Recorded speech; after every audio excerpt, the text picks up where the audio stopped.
ಜ್ಞಾನ ಸಂಹಿತ ಮಾಸಪತ್ರಿಕೆ ಜುಲೈ 2026. ಮಿತ್ರ ಜ್ಯೋತಿ digital library ಮಿತ್ರ ಜ್ಯೋತಿ CA site number ಪಿಂದಡ 18ನೇ ಅಡ್ಡ ರಸ್ತೆ 31ನೇ ಮುಖ್ಯ ರಸ್ತೆ ಸೆಕ್ಟರ್ 1 ನಿಪ್ನ ಹಿಂಭಾಗ HSR layout Bengaluru 56010291 country code 80 city code ದೂರವಾಣಿ ಸಂಖ್ಯೆ 22587232282625 ಇಮೇಲ್ imoy.theblibrary@gmail.com ವೆಬ್ಸೈಟ್ www.mitrajyoti.org ಪ್ರತಿಕರಣ ಹಕ್ಕು ತಿದ್ದುಪಡಿ ಪ್ರಕಟಣೆ. ಸುಲಭವಾಗಿ ಲಭ್ಯವಾಗುವ ಈ ಪುಸ್ತಕ ಡೈಸಿ ಧ್ವನಿ ಮುದ್ರಣವನ್ನು, ಸಾಮಾನ್ಯ ಮುದ್ರಣ ಪ್ರತಿಯನ್ನು ಓದಲಾಗದ ದೃಷ್ಟಿ ವಿಶೇಷ ಚೇತನರಿಗಾಗಿ ಹಾಗೂ ಮುದ್ರಣ ಪ್ರತಿಯನ್ನು ಓದಲು ಅಸಮರ್ಥರಾದವರಿಗಾಗಿ ಮಿತ್ರ ಜ್ಯೋತಿ ಸಂಸ್ಥೆಯಿಂದ ವಿಶೇಷವಾಗಿ ತಯಾರಿಸಲಾಗಿದೆ. ಮಿತ್ರ ಜ್ಯೋತಿಯ ವಿಳಾಸ CA ಸೈಟ್ ನಂಬರ್ P22 18ನೇ ಅಡ್ಡ ರಸ್ತೆ 31ನೇ ಮುಖ್ಯ ರಸ್ತೆ ಸೆಕ್ಟಾರ್ 1 ನಿಪ್ನ ಹಿಂಭಾಗ HSR ಲೇಔಟ್ ಬೆಂಗಳೂರು 560102 ದೂರವಾಣಿ ಸಂಖ್ಯೆ 22582322287625 ಭಾರತದ ಕೋಡ್ 91 ಬೆಂಗಳೂರಿನ ಕೋಡ್ 080. ಇಮೇಲ್ ವಿಳಾಸ imoy.theblibrary@gmail.com ವೆಬ್ಸೈಟ್ www.mitrajyoti.org ಈ ಪುಸ್ತಕ ಡೈಸಿ ಧ್ವನಿ ಮುದ್ರಣವನ್ನು 24 ಜುಲೈ 2014ರಲ್ಲಿ ಭಾರತದಲ್ಲಿ ಊರ್ಜಿತಗೊಂಡ ಮರಾಕೇಶ್ ಕರಾರಿನಂತೆ ಹಾಗೂ 1957ರ ಪ್ರತಿಕರಣ ಹಕ್ಕು ಕಾಯ್ದೆ ಪ್ರಕರಣ 52(1) ಝೈದ್ಭ ಪ್ರಕಾರ ಮುದ್ರಣ ಪ್ರತಿಯನ್ನು ಓದಲು ಅಸಮರ್ಥರಾದವರಿಗಾಗಿ ಮಾತ್ರ ವಿತರಿಸಲು ತಯಾರಿಸಲಾಗಿದೆ. ಮೂಲ ಪ್ರಕಟಣೆಯಿಂದ ಸುಲಭವಾಗಿ ಲಭ್ಯವಾಗುವ ಶೈಲಿಗೆ ಪರಿವರ್ತಿಸಲ್ಪಟ್ಟ ಈ ಪುಸ್ತಕ ಡೈಸಿ ಧ್ವನಿ ಮುದ್ರಣವನ್ನು ಬಳಸಲು ಮುದ್ರಣ ಪ್ರತಿಯನ್ನು ಓದಲು ಅಸಮರ್ಥರಾದವರಿಗೆ ಮಾತ್ರ ಅನುಮತಿಯಿದೆ. ಇದರ ಹೆಚ್ಚಿನ ಪ್ರತಿಗಳ ತಯಾರಿಕೆ ಅಥವಾ ಸಾಮಾನ್ಯ ಮುದ್ರಣ ಪ್ರತಿಯನ್ನು ಓದಲು ಸಮರ್ಥರಾದ ಯಾರಿಗೆ ಆಗಲಿ ಇದನ್ನು ವಿತರಿಸುವುದು ಅಥವಾ ಬೇರೆ ಯಾವುದೇ ರೀತಿಯ ವಾಣಿಜ್ಯ ವ್ಯಾಪಾರಕ್ಕೆ ಈ ಪುಸ್ತಕ ಡೈಸಿ ಧ್ವನಿ ಮುದ್ರಣದ ಬಳಸುವಿಕೆಯನ್ನು ಕಟ್ಟುನಿಟ್ಟಾಗಿ ನಿಷೇಧಿಸಲಾಗಿದೆ. ಹಾಗೆ ಬಳಸುವವರ ವಿರುದ್ಧ ಕಾನೂನಾತ್ಮಕವಾಗಿ ಕಠಿಣ ಕ್ರಮಗಳನ್ನು ಕೈಗೊಳ್ಳಲಾಗುವುದು. ಸಂಪಾದಕೀಯ ಪ್ರಿಯ ಓದುಗರೇ, ಇದೀಗ ರೇಡಿಯೋ ಉಡಾನ್ ಮಿತ್ರ ಜ್ಯೋತಿ ಸಹಯೋಗದೊಂದಿಗೆ ಕರ್ನಾಟಕದಲ್ಲೇ ಮೊದಲ ಬಾರಿಗೆ ವಿಕಲಚೇತನ ಸಾಪ್ತಾಹಿಕ ಸುದ್ದಿ ಬುಲೆಟಿನ್ ಅನ್ನು ಕನ್ನಡದಲ್ಲಿ ಪ್ರತಿ ಭಾನುವಾರ ಸಂಜೆ 6 ಗಂಟೆಗೆ ಪ್ರಸಾರ ಮಾಡುತ್ತಿದೆ. ಈ ಬುಲೆಟಿನ್ ಅಂಗವಿಕಲತೆ ಹಾಗೂ ಸುಗಮ್ಯತೆ, ಶಿಕ್ಷಣ, ಸಹಕಾರ, ತಂತ್ರಜ್ಞಾನ, ಒಳಗೊಳ್ಳುವಿಕೆ ಮತ್ತು ಹಕ್ಕುಗಳು ಮುಂತಾದ ವಿಕಲಚೇತನ ಕ್ಷೇತ್ರಕ್ಕೆ ಸಂಬಂಧಿಸಿದ ಮಾಹಿತಿಯನ್ನು ಒಳಗೊಂಡಿರುತ್ತದೆ. ಈ ಬುಲೆಟಿನ್ ಅನ್ನು ನೀವೆಲ್ಲರೂ ರೇಡಿಯೋ ಉಡಾನಿನ ವೇದಿಕೆ, ಯೂಟ್ಯೂಬ್ ಚಾನೆಲ್ ಹಾಗೂ ಸಾಮಾಜಿಕ ಮಾಧ್ಯಮದ ಚಾನೆಲ್ಗಳಲ್ಲಿ ಕೇಳಬಹುದು. ಪ್ರತಿ ಭಾನುವಾರ ಸಂಜೆ 6 ಗಂಟೆಗೆ ಈ ಸುದ್ದಿಯನ್ನು ನೀವೆಲ್ಲರೂ ಕೇಳಿ ಹಾಗೂ ಈ ಮಾಹಿತಿಯನ್ನು ಕನ್ನಡ ಶ್ರೋತೃಗಳೆಲ್ಲರೊಂದಿಗೆ ಹಂಚಿಕೊಳ್ಳಿ. ಮಿತ್ರ ಜ್ಯೋತಿಯ ಗ್ರಂಥಾಲಯದ ನೆರವಿನಿಂದ ಜ್ಞಾನವನ್ನು ಹೆಚ್ಚಿಸಿಕೊಳ್ಳುತ್ತಿರುವ ದೃಷ್ಟಿ ಹಾಗೂ ಶ್ರವಣ ದೋಷವುಳ್ಳ ವಿಶೇಷ ಚೇತನ ವಿದ್ಯಾರ್ಥಿನಿ ಕುಮಾರಿ ಸಾರಾ ಮೊಯಿನ್ ISC 12ನೇ ತರಗತಿಯ ಪರೀಕ್ಷೆಯಲ್ಲಿ 98.75 ಅಂಕಗಳನ್ನು ಗಳಿಸಿ ಉತ್ತೀರ್ಣಳಾಗಿರುವುದು ನಮಗೆ ಅತ್ಯಂತ ಸಂತೋಷ ಹಾಗೂ ಹೆಮ್ಮೆಯನ್ನು ಉಂಟುಮಾಡಿದೆ. ಅವಳ ಈ ಸಾಧನೆಯು ಹೇಗೆ ಸುಲಭ್ಯ ಶಿಕ್ಷಣ, ಸಹಾಯಕ ತಂತ್ರಜ್ಞಾನ ಹಾಗೂ ಒಳಗೊಂಡ ಕಲಿಕಾ ತರಬೇತಿಯು ವಿಶೇಷ ಚೇತನರ ಪ್ರತಿಭೆಯನ್ನು ಬೆಳಕಿಗೆ ತರಬಲ್ಲದು ಎಂಬುದಕ್ಕೆ ಉತ್ತಮ ಉದಾಹರಣೆಯಾಗಿದೆ.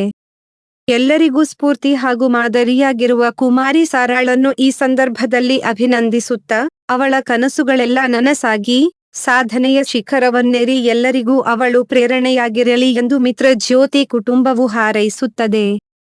ಶಾರದಾ ಸಮಿತಿಯ ಅಧ್ಯಕ್ಷರು ಮತ್ತು ಮಾರ್ಗದರ್ಶಕರು ಡಾಕ್ಟರ್ ಮಧು ಸಿಂಘಾಲ್, ಸಂಪಾದಕರು, ಪರಿಕಲ್ಪನೆ ಮತ್ತು ಸಂಯೋಜನೆ ಶ್ರೀಮತಿ ಶಾರದಾ, ತಾಂತ್ರಿಕ ಪರಿಣಿತಿ ಮತ್ತು ಬ್ರೈಲ್ ಮುದ್ರಣ ಶ್ರೀ ಗುರುವಾರ ಸಂಗಮೇಶ. ಪರಿವಿಡಿ ಕ್ರಮ ಸಂಖ್ಯೆ ಲೇಖನಗಳು ಸಂಪಾದಕೀಯ 1 ಚಿಂತನ್ನಾಯಿಂದ ಸೂಫಿ ಕಲಿತ ಪಾಠ 2 ನುಡಿಮುತ್ತುಗಳು 3 ಪ್ರಚಲಿತ ಡಿಕ್ಷನ್ಗಳ ಸ್ವರ್ಣಯುಗ 4 ಮರೆಯಬಾರದ ವ್ಯಕ್ತಿ ಹೆಜ್ಜೆಗಳ ಕಥೆ ಹೇಳಿದ್ದರಣ ಛೋಡ್ದಾಸ್ ಪಾಗಿ 5 ಜೀವನ ಶೈಲಿ ಕುತ್ತಿಗೆ ನೋವು ಪರಿಹಾರ ಏನು 6 ಸಂಸ್ಕೃತಿ ಬಾಲಿ ಜನರ ಶವ ಸಂಸ್ಕಾರ ಇಲ್ಲಿ ಸಾವೆಂದರೆ ಶುಭ ಸಮಾಚಾರ 7 ಯಾತ್ರೆ ವಿಶ್ವ ಶಾಂತಿ ಆತ್ಮಶುದ್ಧಿಗೆ ಹಜ್ ಯಾತ್ರೆ 8 ಚಿಣ್ಣರ ಪುಟ ಒಂದೇ ಉತ್ತರ ಆ ಕಲಿಕೆಯ ಸಡಗರ 9 ಅಡುಗೆ ಮನೆ ಆರೋಗ್ಯಕರ ಸೂಪ್ 10 ಮಿತ್ರ ಜ್ಯೋತಿ ವಾರ್ತೆ 1 ಚಿಂತನ ನಾಯಿಯಿಂದ ಸೂಫಿ ಕಲಿತ ಪಾಠ 1 ಒಬ್ಬ ಸೂಫಿ ಇದ್ದ ತಾನಾಯ್ತು ತನ್ನ ಪಡಾಯ್ತು ಅಂತ ಇದ್ದವನು ಅವನು ತುಂಬಾ ಸಾಧನೆ ಮಾಡಿದ್ರೂ ಯಾರನ್ನೂ ತನ್ನ ಶಿಷ್ಯರಾಗಿ ಸ್ವೀಕರಿಸ್ತಿರಲಿಲ್ಲ ಯಾರಾದ್ರೂ ಕೇಳಿದ್ರೆ ನಾನೇ ಇನ್ನೂ ಕಲಿಯೋದಿದೆ ಯಾರಿಗೇನು ಕಲಿಸ್ಲಿ ಅಂದು ಬಿಡ್ತಿದ್ದ ಈ ಸೂಫಿಯಲ್ಲಿ ಒಂದು ವಿಶೇಷ ಗುಣವಿತ್ತು ಅದೇನಪ್ಪ ಅಂದ್ರೆ ಪ್ರತಿಯೊಂದನ್ನು ಗಮನವಿಟ್ಟು ನೋಡೋದು ಕುತೂಹಲದಿಂದ ನೋಡೋದು ಅವನ ನೋಟದಲ್ಲಿ ಇದನ್ನ ಸುಮಾರು ಸಲ ನೋಡಾಗಿದೆ ಇದಿಗ್ನೇನು ನೋಡೋದು ಅನ್ನೋ ಉಡಾಫೆಯಾಗಲಿ ಅದೇನು ಅಂತ ನಂಗೊತ್ತಿದೆ ಅದಕ್ಕೆ ಯಾಕೆ ಗಮನ ಕೊಡ್ಬೇಕು ಅನ್ನೋ ಧೋರಣೆಯಾಗ್ಲಿ ಕಂಡಿದ್ದೇ ಇಲ್ಲ ಆ ರಾಜ್ಯದ ರಾಜಂಗೆ ಈ ಸೂಫಿ ಬಗ್ಗೆ ಆಸಕ್ತಿ ಕೆರಳ್ತು ರಾಜರಿಗೆ ಹಂಗೆ ಯಾವ್ಯಾವುದ್ರ ಮೇಲೂ ಆಸಕ್ತಿ ಕೆರಳ್ತಾ ಇರ್ತಿತ್ತು ಹಂಗೆ ಅವನಿಗೂ ಕೆರಳಿ ಆ ಸೂಫಿನ ಕರ್ಕೊಂಡ್ ಬನ್ನಿ ಅಂದ ಆದ್ರೆ ಅವ ಬರ್ಲಿಲ್ಲ ಹೌದೌದು ಈ ಥರದ್ ಕತೆ ಪೂರ್ವ ಪಶ್ಚಿಮ ಉತ್ತರ ದಕ್ಷಿಣಗಳ ಸಾಕಷ್ಟು ಭಾಷೆಗಳಲ್ಲಿ ಸಾಕಷ್ಟು ಜನರ ಬಗ್ಗೆ ಕೇಳಿದೀವಿ ನಾವು ಸರಿ ಇನ್ನೇನ್ ಮಾಡೋದು ಅಂತ ರಾಜ ತಾನೇ ಸೂಫಿ ಹತ್ರ ಬಂದ ಅವನು ಬಂದಾಗ ಒಂದು ನಾಯಿ ಮುಂದೆ ಕೂತು ಏಕತಾರಿ ಮೀಟ ಹಾಡ್ತಿದ್ದ ಸೂಫಿ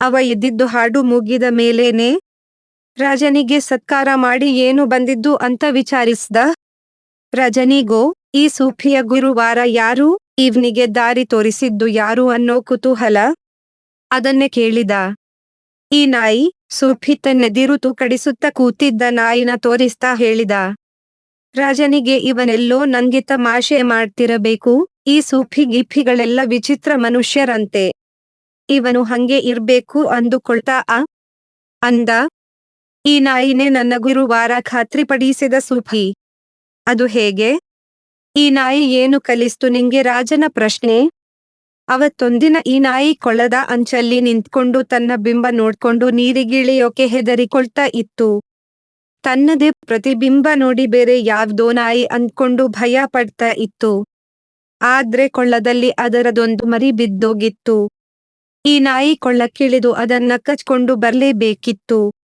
ಕೊನೆಗೂ ಇದು ಧೈರ್ಯ ಮಾಡಿ ಕೊಳ್ಳಕ್ಕೆ ಜಿಗಿದೆ ಬಿಡ್ತು ಅದು ಜಿಗಿದ ಕೂಡ್ಲೆ ಪ್ರತಿಬಿಂಬಾನು ಮೇ ಭಯಾನು ಮೇ ಇದ್ರಿಂದ ನಾನು ಪಾಠ ಕಲಿತ್ಕೊಂಡೆ ನಮಗೆ ನಾವೇ ಅಡ್ಡಿ ನಾವು ಹೆಚ್ಚು ಭಯ ಪಡೋದು ನಮಗೇನೆ ಒಂದು ಸಲ ಆ ಭಯ ದಾಟಿಬಿಟ್ರೆ ನಮ್ಮನ್ನ ಯಾರೂ ತಡೆಯೋಕ್ಕಾಗಲ್ಲ ಅಂದ ಸೂಫಿ ಮಾತು ಕೇಳಿ ರಾಜ ಅವಾಕ್ಕಾದ ಇಷ್ಟು ಚಿಕ್ಕ ಚಿಕ್ಕ ಸಂಗತಿಗಳಲ್ಲಿ ದೊಡ್ಡ ದೊಡ್ಡ ಪಾಠ ಕಾಣುವ ಈ ಮಹಾತ್ಮನ ದರ್ಬಾರಿನ ಗೋಡೆಗಳಲ್ಲಿ ಬಂಧಿಸೋಕೆ ಆಗಲ್ಲ ಅನ್ನೋದು ಅವನಿಗೆ ಮನದಟ್ಟಾಯಿತು ಕಾಣಿಕೆ ಸಲ್ಲಿಸಿ ರಾಜಧಾನಿಗೆ ವಾಪಸ್ ಹೋದ ನಾಯಿಯಿಂದ ಸೂಫಿ ಕಲಿತ ಪಾಠ ಕಡಿಮೆ ತೂಕದ್ದೇನಲ್ಲ ಅದು ಯಾವ್ದೇ ಕೆಲಸ ಇರ್ಲಿ ನಮ್ಮದೇ ಅನುಮಾನದ ಬೆಲಿ ಧೈರ್ಯವಾಗಿ ದಾಟಿಬಿಟ್ರೆ ಮಿಕ್ಕಿದ್ದು ನಡೆಯುತ್ತೆ ಕೆಲವೊಮ್ಮೆ ಪೂರ್ತಿ ಯಶಸ್ಸು ಕಾಣದಿದ್ರೂ ಪ್ರಯತ್ನ ಮಾಡಿದ ತೃಪ್ತಿಯಾದ್ರೂ ಇರುತ್ತೆ ನಮ್ಮನ್ನು ಯಾರೂ ಕಟ್ಟಿ ಹಾಕಿರೋದಿಲ್ಲ ನಮ್ಮ ಬಗ್ಗೆ ನಮಗಿರೋ ಅಪನಂಬಿಕೆ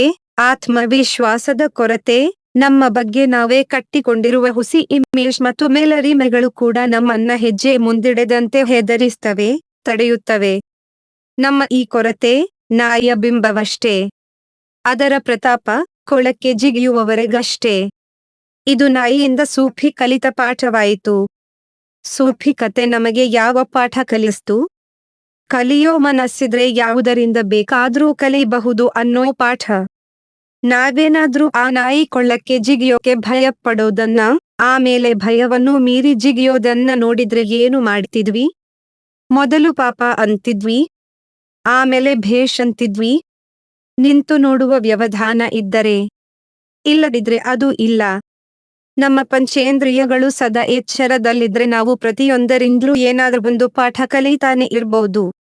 ಬದುಕನ್ನ ಇಂಪ್ರೂವೈಸ್ ಮಾಡ್ಕೋತಾನೆ ಇರ್ಬೋದು. ಆದ್ರೆ ನಮಗೆಲ್ಲ ಗೊತ್ತಿದೆ ಅನ್ನೋ ಈ ಅಹಂಕಾರ, ಆ ನಾಯಿ ಏನೋ ಜೀವನ ಮಾಡ್ಕೋತಿದೆ, ಅದನ್ನೇನು ನೋಡೋದು ಅನ್ನೋ ಈ ಉಡಾಪೆ, ನಾವು ನಮ್ಮ ಸುತ್ತಲಿನ ಜಗತ್ತನ್ನು ಒಳಗಣ್ಣಿರಲಿ ಹೊರಗಣ್ಣಿಂದಲೂ ಸರಿಯಾಗಿ ನೋಡಿರೋದಿಲ್ಲ. ಗಮನಿಸಿ ಬೇಕಿದ್ರೆ, ಯಾವತ್ತೋ ಒಂದಿನ ಇದ್ದಕ್ಕಿದ್ದಂಗೆ ನಮ್ಗೆ ನಮ್ಮ ಮನೆ ಮುಂದೆ ಕಣ್ಣಳತೆ ದೂರದಲ್ಲಿ ಒಂದು ಮರ ಕಾಣಿಸುತ್ತೆ. ನಾವು ಆ ಮನೆಯಲ್ಲಿ 3-4 ವರ್ಷದಿಂದ ಇರ್ತೀವಿ. ದಿನ ಪೋರ್ಟಿಕೋದಲ್ಲಿ ನಿಂತಿರ್ತಿದ್ವಿ. ಆದ್ರೂ ನಮಗೆ ಆ ಮರ ಕಾಣ್ಲಿಕ್ಕೆ ಅಷ್ಟು ಸಮಯ ಬೇಕಾಯಿತು. ಯಾಕೆ ಹೀಗಾಯ್ತು? ಆ ಮರ ನಮ್ಮ ಕಣ್ಣ ಪರದೆಯ ಮೇಲೆ ಪ್ರತಿಬಿಂಬಿಸ್ತಾ ಇದ್ರೂ ಅದನ್ನ ಗಮನಿಸೋ ಆಸಕ್ತಿಯಾಗಲಿ ತಾಳ್ಮೆಯಾಗಲಿ ನಮಗೆ ಇಲ್ಲದೆ ಇದ್ದಿದ್ರಿಂದ ಮನೆ ಮುಂದೆ ಇನ್ನೇನಿರುತ್ತೆ ಅನ್ನುವ ನಮಗೆಲ್ಲ ಗೊತ್ತು ಅನ್ನುವ ಭಾವನೆಯಿಂದ ನಾವೇ ನಮ್ಮ ಕಣ್ಣಿಗೆ ಕಟ್ಟಿಕೊಂಡ ಈ ಹುಸಿಕಟ್ಟುಗಳನ್ನ ಕಳಚಿಕೊಂಡ್ರೆ ನಮಗೆ ಮೊದಲ ನೋಟದಲ್ಲೇ ಎಲ್ಲವೂ ಸ್ಪಷ್ಟವಾಗಿ ಬಿಡ್ತವೆ. ಎಲ್ಲವೂ ಸ್ಮೃತಿಯಲ್ಲಿ ದಾಖಲಾಗ್ತವೆ. ಹೀಗೆ ಪ್ರತಿಯೊಂದು ವಿವರವನ್ನು ಎಚ್ಚರದಿಂದ ಗ್ರಹಿಸುತ್ತಾ ಬಾಳುವುದೇ ಪರಿಪೂರ್ಣ ಬದುಕು. ಫನ್ ಲಿವಿಂಗ್ ಅಂದ್ರೆ ಇದೇನೆ. 2 ನುಡಿಮುತ್ತುಗಳು.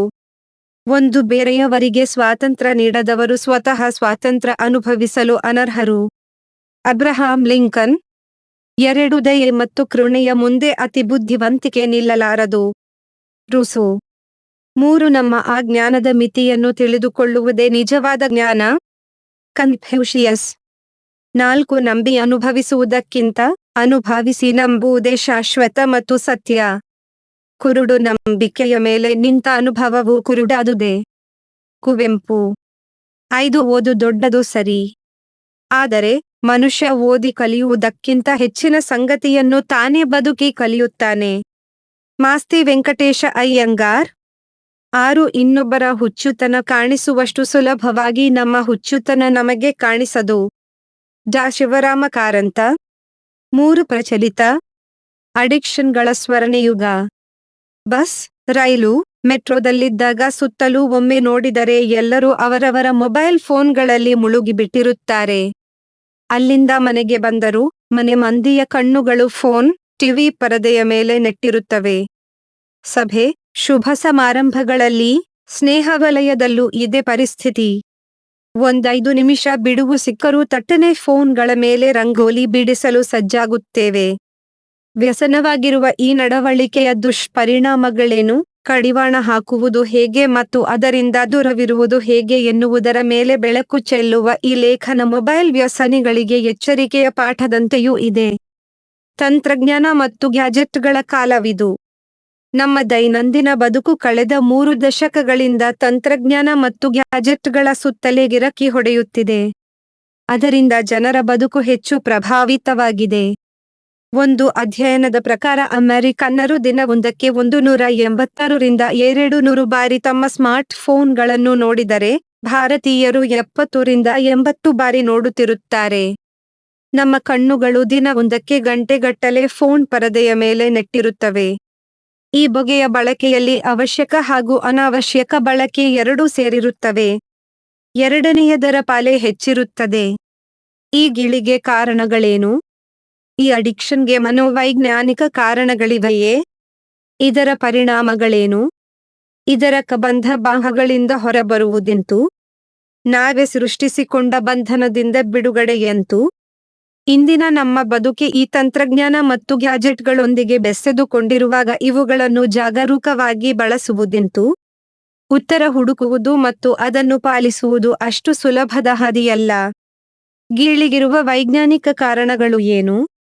ಮಾನವನ ಮೆದುಳು ಪ್ರತಿಫಲ ವ್ಯವಸ್ಥೆಯ ರಿವಾರ್ಡ್ ಸಿಸ್ಟಮ್ ಮೇಲೆ ಕೆಲಸ ಮಾಡುತ್ತದೆ. ನಾವು ಯಾವುದಾದರೂ ರುಚಿಕರ ತಿಂಡಿ ತಿಂದಾಗ, ಬಹುಮಾನ ಗೆದ್ದಾಗ, ನಮ್ಮನ್ನು ಯಾರಾದರೂ ಹೊಗಳಿದಾಗ ನಮ್ಮ ಮೆದುಳು ಡೋಪಮಿನ್ ಎಂಬ ರಾಸಾಯನಿಕವನ್ನು ಬಿಡುಗಡೆ ಮಾಡುತ್ತದೆ. ಇದು ನಮಗೆ ಇಷ್ಟವಾದುದನ್ನು ಮತ್ತು ಬೇಕೆಂದು ಹಂಬಲಿಸುವಂತೆ ಮಾಡುತ್ತದೆ. ಇದು ಲೈಕ್, ಕಾಮೆಂಟ್ ಮತ್ತು ಫಾಲೋವರ್ಸ್ಗಳ ಯುಗ. ಸಾಮಾಜಿಕ ಮಾಧ್ಯಮಗಳು, ಸೋಷಿಯಲ್ ಮೀಡಿಯಾಗಳು, ಬದಲಾಗುವ ಪ್ರತಿಫಲ ವ್ಯವಸ್ಥೆ ವೇರಿಯಬಲ್ ರಿವಾರ್ಡ್ ಸಿಸ್ಟಮ್ ಎಂಬ ತಂತ್ರದಿಂದ ಕೆಲಸ ಮಾಡುತ್ತಿರುತ್ತವೆ. ಯಾರಾದರೂ ನಿಮ್ಮ ಪೋಸ್ಟ್ಗೆ ಲೈಕ್ ಹಾಕಿದಾಗ, ಸಕಾರಾತ್ಮಕವಾಗಿ ಅಥವಾ ನಕಾರಾತ್ಮಕವಾಗಿ ಕಾಮೆಂಟ್ ಮಾಡಿದಾಗ ನಮ್ಮ ಮೆದುಳು ಅವುಗಳು ಏನೆಂದು ನೋಡಲು ಹಾತೊರೆಯುತ್ತಿರುತ್ತದೆ. ಪ್ರತಿಫಲ ಏನೆಂದು ಮೊದಲೇ ತಿಳಿದಿರುವುದಿಲ್ಲ. ಇದು ಒಂದು ರೀತಿಯಲ್ಲಿ ಕ್ಯಾಸಿನೋಗಳಲ್ಲಿ ಆಟವಾಡಿದಂತೆ. ನಮ್ಮ ಜಾತ್ರೆಗಳಲ್ಲಿ ಚಕ್ರ ತಿರುಗಿಸುವ ಆಟ, ನಂಬರ್ ಆಟಗಳನ್ನು ನೋಡಿದವರಿಗೆ ಇದು ತಿಳಿದಿರುತ್ತದೆ. ಯಾವಾಗಲೂ ಅನಿರೀಕ್ಷಿತ, ಯಾವಾಗಲೂ ಕುತೂಹಲ. ಇದರಿಂದ ನಾವು ಪದೇ ಪದೇ ಫೇಸ್ಬುಕ್, ವಾಟ್ಸಾಪ್, ಇನ್ಸ್ಟಾಗ್ರಾಮ್ ನೋಡುವ ನಮ್ಮ ಗೀಳನ್ನು ಅರ್ಥ ಮಾಡಿಕೊಳ್ಳಬಹುದು. ಇದನ್ನೇ ಅಭ್ಯಾಸ ಮಾಡಿಕೊಳ್ಳುವ ನಾವು ಒಂದು ಅಭ್ಯಾಸ ಚಕ್ರದ ಸೂಚನೆ ನೋಟಿಫಿಕೇಶನ್, ಕ್ರಿಯೆ ಆಪನಿಂಗ್, ಬಹುಮಾನದ ಸುಳಿಗೆ ರಿವಾರ್ಡ್ ಹ್ಯಾಬಿಟ್ ಲೂಪ್ ಸಿಲುಕಿಕೊಳ್ಳುತ್ತೇವೆ. ಆ ನಂತರ ಮನಸ್ಸಿಗೆ ಯಾವ ಸೂಚನೆಗಳು ಬೇಕಿಲ್ಲ. ಅದು ತಂತಾನೆ ಆಟೋ ಮೋಡ್ಗೆ ಇಳಿದು ಮತ್ತೆ ಮತ್ತೆ ನೋಡುತ್ತಿರುತ್ತದೆ. ಈ ಚಟಕ್ಕೆ ಕಾರಣವಾಗುವ ಮತ್ತೊಂದು ಅಂಶ ಸಾಮಾಜಿಕ ಮಾನ್ಯತೆ, ಸೋಷಿಯಲ್ ಅಪ್ರೂವಲ್. ಮೊದಲಿನಿಂದಲೂ ಸಂಘಜೀವಿಯಾದ ಮಾನವನ ಮನಸ್ಸು ನಮ್ಮ ಅಭಿಪ್ರಾಯಗಳಿಗೆ, ನಮ್ಮ ಕೆಲಸ ಕಾರ್ಯಗಳಿಗೆ ಸಹಜೀವಿಗಳ ಒಪ್ಪಿಗೆಗೆ ಯಾವಾಗಲೂ ಹಾತೊರೆಯುತ್ತಿರುತ್ತದೆ. ಫೇಸ್ಬುಕ್ನಲ್ಲಿ ನಾವು ಯಾವುದಾದರೂ ಒಂದು ಪೋಸ್ಟ್ ಮಾಡಿದಾಗ ಇತರರ ಲೈಕ್ಸ್ಗಾಗಿ ಎದುರು ನೋಡುತ್ತಿರುತ್ತದೆ. ಯಾರಾದರೂ ನಮ್ಮ ಪೋಸ್ಟ್ಗೆ ಕಾಮೆಂಟ್ ಮಾಡಿ ಸಮ್ಮತಿ ಸೂಚಿಸಿದಾಗ ಹಿಗ್ಗುತ್ತದೆ.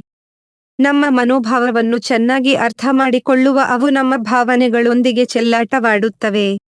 ಉದಾಹರಣೆಗೆ, ನಾವು ದಿನದ ಯಾವ ವೇಳೆಯಲ್ಲಿ ನೋಡುತ್ತೇವೆ, ಎಷ್ಟು ಹೊತ್ತು ನೋಡುತ್ತೇವೆ, ನಾವು ಹೆಚ್ಚು ನೋಡುವ ವಿಷಯಗಳು ಯಾವುವು, ಯಾವುದನ್ನು ನೋಡದೆ ಹಾಗೆ ಸ್ಕ್ರೋಲ್ ಮಾಡುತ್ತೇವೆ, ಈ ಎಲ್ಲ ವಿಷಯಗಳನ್ನು ಅವು ನಮಗಿಂತ ಚೆನ್ನಾಗಿ ನಮ್ಮ ಬಗೆಗೆ ತಿಳಿದುಕೊಳ್ಳುತ್ತವೆ.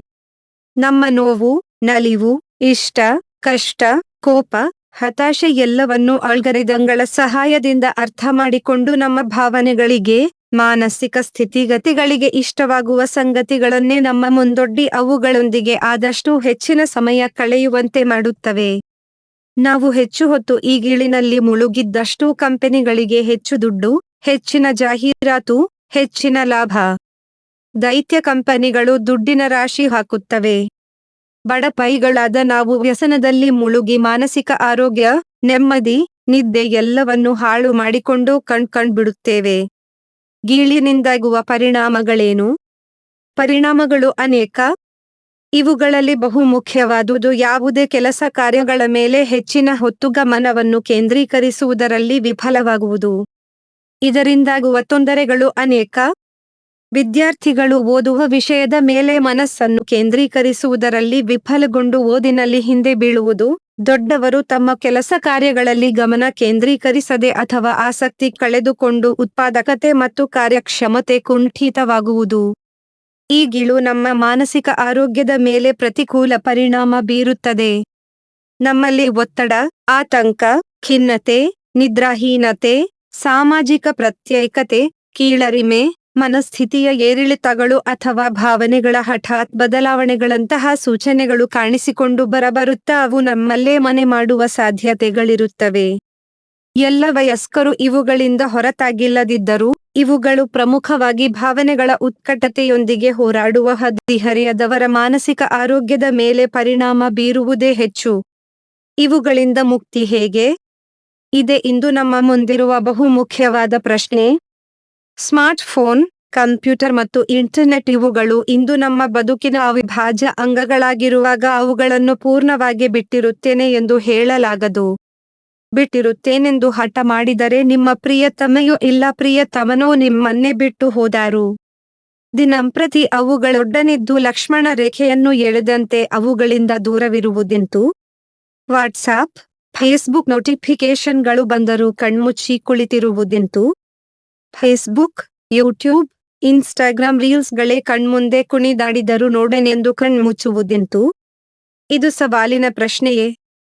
ಅಳುವ ಮಗುವನ್ನು ಸುಮ್ಮನಾಗಿಸಲು ಅವುಗಳ ಕೈಗೆ ಸೆಲ್ ಫೋನ್ ನೀಡಿ ನಂತರ ದೊಡ್ಡವರಾದ ಮೇಲೆ ಸರಿಯಾಗಿ ಓದುತ್ತಿಲ್ಲವೆಂದು ಅವರನ್ನು ಬೈದರೆ ಹೇಗೆ? ತಮ್ಮ ಮೊಮ್ಮಕ್ಕಳ ಸೆಲ್ ಫೋನ್ ಚಾಕಚಕ್ಯತೆಯನ್ನು ಸಭೆ ಸಮಾರಂಭಗಳಲ್ಲಿ, ಮನೆಗೆ ಬಂದ ಬಂಧು ಬಳಗದಲ್ಲಿ ಗುಣಗಾನ ಮಾಡುವ ಅಜ್ಜ ಅಜ್ಜಿಯಂದಿರು, ಅದೇ ಮಕ್ಕಳು ದೊಡ್ಡವರಾದ ಮೇಲೆ ತಮ್ಮನ್ನೇ ಸರಿಯಾಗಿ ಮಾತನಾಡಿಸುವುದಿಲ್ಲವೆಂದು ಮುಖ ಸಿಂಡರಿಸುವುದು ಏಕೆ? ಏಕೆಂದರೆ ಈ ತಂತ್ರಜ್ಞಾನಗಳು, ಗ್ಯಾಜೆಟ್ಗಳು ಇತ್ತೀಚೆಗೆ ಬಂದೆವು. ಅವುಗಳ ಮೂಡಿಗೆ ಎಲ್ಲಕ್ಕಿಂತ ಹೆಚ್ಚಾಗಿ ದೊಡ್ಡವರಾದ ನಾವೇ ಮೊದಲು ಒಳಗಾಗುತ್ತೇವೆ. ನಾವೇ ಯಾವಾಗಲೂ ಸೆಲ್ ಫೋನ್ ನೋಡುತ್ತಾ ಕುಳಿತಿದ್ದರೆ ಮಕ್ಕಳಿಗೆ ತಪ್ಪೆಂದು ಹೇಗೆ ಹೇಳುವುದು?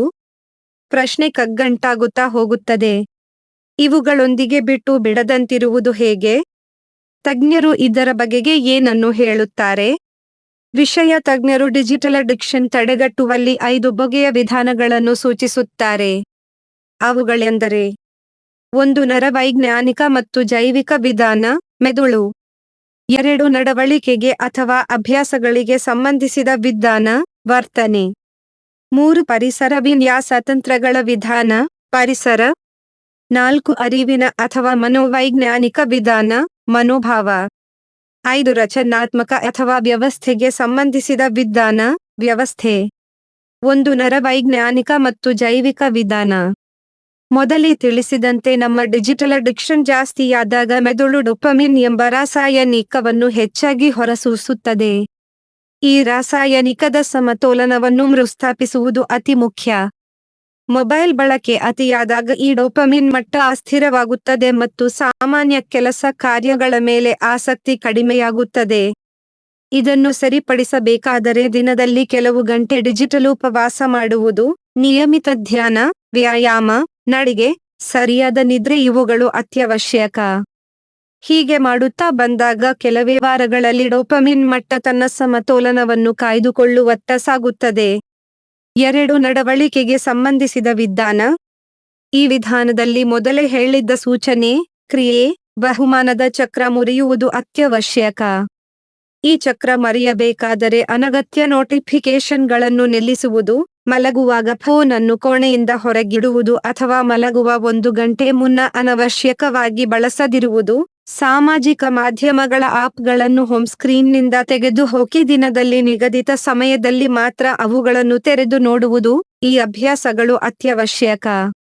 3. ಪರಿಸರ ವಿನ್ಯಾಸ ತಂತ್ರಗಳ ವಿಧಾನ. ಈ ವಿಧಾನದ ಮುಖ್ಯ ಉದ್ದೇಶ ನಾವು ಕೆಲವು ಬದಲಾವಣೆಗಳನ್ನು ಮಾಡಿಕೊಂಡು ಫೋನ್ ಬಳಸುವ ಪ್ರಲೋಭನೆಯನ್ನು ಕಡಿಮೆ ಮಾಡುವುದು. App blocker.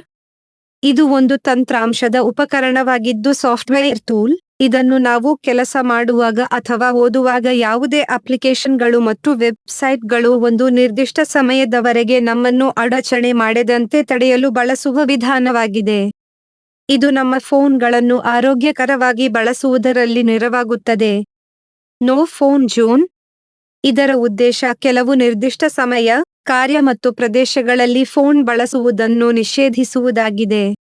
ಉದಾಹರಣೆಗೆ, ಕಾರು ಮತ್ತು ಸ್ಕೂಟರ್ಗಳನ್ನು ಚಲಾಯಿಸುವಾಗ, ಶಾಲೆ ಮತ್ತು ಕಾಲೇಜುಗಳಲ್ಲಿ, ಮನೆಯಲ್ಲಿ ಕೆಲವು ನಿರ್ದಿಷ್ಟ ಸಮಯ ಮತ್ತು ಸ್ಥಳಗಳಲ್ಲಿ ಅಂದರೆ ಊಟ ಮಾಡುವಾಗ, ಮಲಗುವ ಕೋಣೆ, ಬೆಳಗ್ಗೆ ಎದ್ದ ಕೂಡಲೇ ಹೀಗೆ.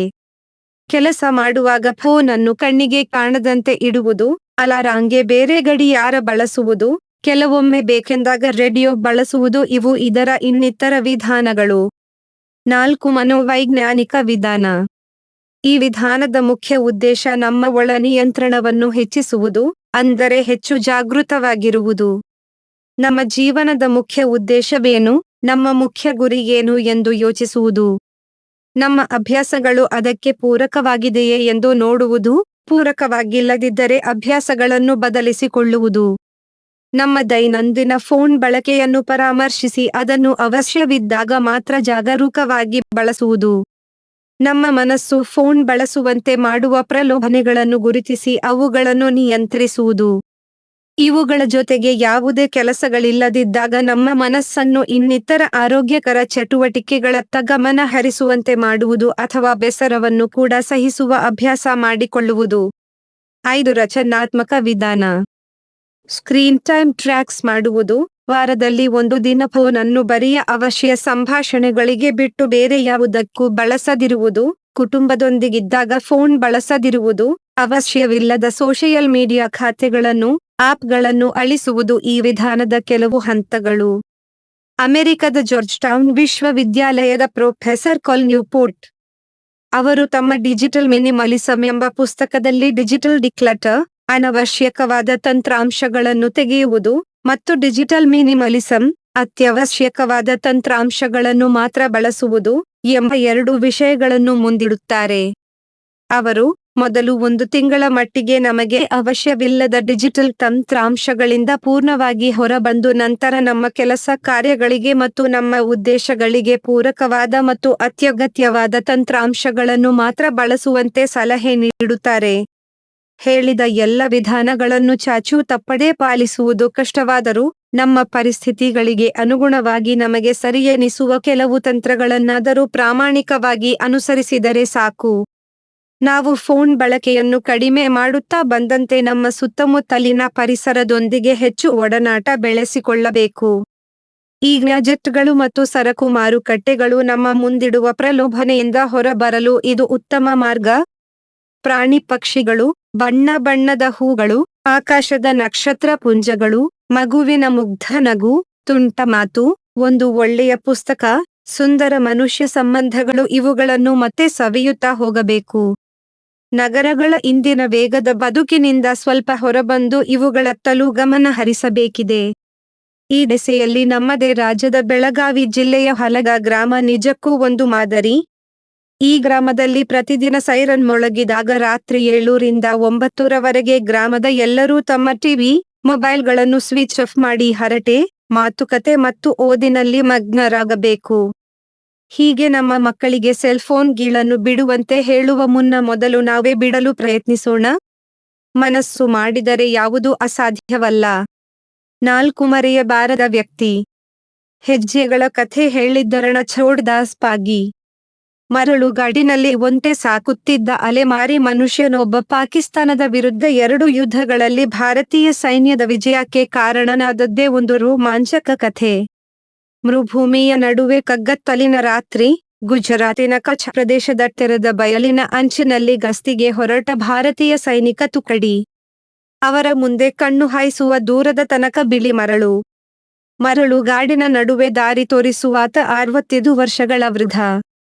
ನಿಲ್ಲಿ ಆತ ಕೈ ಎತ್ತಿದ. ಸೈನಿಕರು ಅಲ್ಲಲ್ಲೇ ನಿಂತರು. ಆತ ಸುಮಾರು ಮೈಲು ದೂರದ ಒಂದು ಕರಿ ನೆರಳು ತೋರಿಸುತ್ತಿದ್ದ. ಕಂಡು ಕಾಣದಂಥ ದಿಣ್ಣೆ. ಅದರ ಹಿಂದೆ ದುಶ್ಮನ್ ಇದ್ದಾರೆ. ದೊಡ್ಡ ಸೈನ್ಯ, 1000 ಜನ. ತುಕಡಿಯ ಅಧಿಕಾರಿಗೆ ಅವನ ಮಾತು ನಂಬಲು ಸಾಧ್ಯವಿರಲಿಲ್ಲ. ಮರಳು ಬೆಯಲಲ್ಲಿ ಹುಲ್ಲು ಕಡ್ಡಿಯೂ ಕಾಣಿಸುತ್ತಿಲ್ಲ. 1000 ಸೈನಿಕರು ಎಲ್ಲಿಂದ ಬಂದರು? ಆದರೆ ವೃದ್ಧನ ಮಾತನ್ನು ತಳ್ಳಿಹಾಕುವಂತಿರಲಿಲ್ಲ. ಮರುಭೂಮಿಯ ನಡುವೆ ಅವರೆಲ್ಲ ಅಂಧರು, ಅವನೇ ಅವರೆಲ್ಲರ ಕಣ್ಣು. ಅವರು ಉಪ್ಪು ಮರಳಿನ ನೆಲದಲ್ಲಿ ತೆವಳುತ್ತಾ ಸಾಗಿ 2 ಗಂಟೆಗಳಲ್ಲಿ ದಿಣ್ಣೆ ತಲುಪಿದರು. ದಿಣ್ಣೆಯ ಆಚೆಗೆ ಕಂಡ ದೃಶ್ಯ ಅವರನ್ನು ಬೆಚ್ಚಿ ಬೀಳಿಸಿತು. ದಿಣ್ಣೆಯ ಹಿಂದೆ ವಿಶಾಲ ತಗ್ಗು ಜಾಗದಲ್ಲಿ ಪಾಕ್ ಸೈನಿಕರು ಮಲಗಿದ್ದರು. ಒಂದಲ್ಲ, ಎರಡಲ್ಲ, 1200 ಸೈನಿಕರು. ಅಲ್ಲಿಯ ತನಕ ಬಂದು ಹಿಂದೇಟು ಹೊಡೆಯುವಂತಿರಲಿಲ್ಲ. ಭಾರತೀಯ ಸೈನಿಕರು ಆಕ್ರಮಣಕ್ಕೆ ಧುಮುಕಿದರು. ಮಧ್ಯರಾತ್ರಿಯ ಸ್ಮಶಾನ ಮೌನವನ್ನು ಅವರ ಗುಂಡುಗಳ ಆರ್ಭಟ ತುಂಡರಿಸಿ ಬಿಟ್ಟಿತು. ತಮ್ಮನ್ನು ಪತ್ತೆ ಹಚ್ಚಲು ಸಾಧ್ಯವೇ ಇಲ್ಲ ಎಂದು ನಿರಾತಂಕವಾಗಿ ವಿಶ್ರಮಿಸುತ್ತಿದ್ದ ಪಾಕ್ ಸೈನಿಕರು ಕಕ್ಕಬಿಕ್ಕಿಯಾದರು. ನಿರೀಕ್ಷೆಯೂ ಇರದ ಆಶ್ಚರ್ಯಕರ ದಾಳಿಗೆ ಕಂಗೆಟ್ಟು ಹೋದರು. ಒಂದೇ ಒಂದು ಮಾರಣಾಂತಿಕ ಹೊಡೆತಕ್ಕೆ 100 ಜನ ಪಾಕಿಸ್ತಾನಿಗಳು ನೆಲಕಚ್ಚಿಸಿದರೆ, ಉಳಿದವರು ಬೆನ್ನು ತೋರಿಸಿ ಪರಾರಿಯಾದರು. ಆ ರಾತ್ರಿ ಭಾರತೀಯ ಸೈನಿಕರು ವಿಜಯೋತ್ಸವ ಆಚರಿಸಿದರು. ವೃದ್ಧನನ್ನು ಭುಜದ ಮೇಲೆ ಹೊತ್ತು ಕುಣಿದರು. ರಣಛೋಡ್ದಾಸ್ ಪಾಗಿಯ ಮೊದಲ ಸಾಹಸ ಇದಾಗಿತ್ತು. ಈ ಘಟನೆ ನಡೆದಿದ್ದು 1965ರಲ್ಲಿ. ಯುದ್ಧಭೂಮಿಯಾದ ಕಚ್. ಪಾಕಿಸ್ತಾನಿಗಳು ಭಾರತದ ಮೇಲೆ ಆಗ ತಾನೇ ಯುದ್ಧಕ್ಕೆ ನುಗ್ಗಿ ಬಂದಿದ್ದರು. ಕಾಶ್ಮೀರ ಒಂದು ನೆವ ಮಾತ್ರ. ಕಚ್ ತೀರದಿಂದ ಆರಂಭಿಸಿ ಲಡಾಖ್ ತನಕ ಭಾರತದ ಎಲ್ಲ ಜಾಗಗಳನ್ನು ನುಂಗಿ ಹಾಕುವ ಹುಮ್ಮಸ್ಸಿನಲ್ಲಿ ಆಕ್ರಮಣ ಆರಂಭಿಸಿದರು ಪಾಕಿಗಳು. ಸ್ವಾತಂತ್ರ್ಯದ ವೇಳೆ ಕಚ್ ಒಂದು ಸ್ವತಂತ್ರ ರಾಜ್ಯವಾಗಿತ್ತು. ಭಾರತ ದೊಡ್ಡನೆ ವಿಲೀನವಾಗಲು ಒಪ್ಪಿಕೊಂಡ ಪ್ರಪ್ರಥಮ ರಾಜ್ಯಗಳಲ್ಲಿ ಇದೂ ಒಂದಾಗಿತ್ತು. ಇದೀಗ ಒಂದು ಜಿಲ್ಲೆಯಾಗಿದೆ. ವಿಸ್ತೀರ್ಣದಲ್ಲಿ ಭಾರತದ ಅತಿ ದೊಡ್ಡ ಜಿಲ್ಲೆ ಇದು. ಪಾಕಿಸ್ತಾನ ಕಚ್ ಪ್ರಾಂತ್ಯದ ಮೇಲೆ ವಿವಾದ ಎಬ್ಬಿಸಿತು. ಇಲ್ಲಿನ 3500 ಚದರ ಮೈಲು, 9100 ಚದರ ಕಿಲೋಮೀಟರ್ ಪ್ರದೇಶ ತನ್ನದು ಎಂದು ಹಕ್ಕು ಸಾಧಿಸಿ ತಗಾದೆ ಎಬ್ಬಿಸಿತು. ಇದರ ತೀರ್ಮಾನಕ್ಕಾಗಿ ಅಂತಾರಾಷ್ಟ್ರೀಯ ನ್ಯಾಯಮಂಡಳಿ ರಚಿಸಲಾಯಿತು. ನ್ಯಾಯಮಂಡಳಿ 350 ಚದರ ಮೈಲು ಜಾಗವನ್ನು ಪಾಕಿಸ್ತಾನಕ್ಕೆ ಕೊಟ್ಟು, ಉಳಿದ ಜಾಗವನ್ನು ಭಾರತದ ವಶಕ್ಕೆ ನೀಡಿತ್ತು. ಆದರೆ ಪಾಕಿಸ್ತಾನಕ್ಕೆ ಸಮಾಧಾನ ಇರಲಿಲ್ಲ.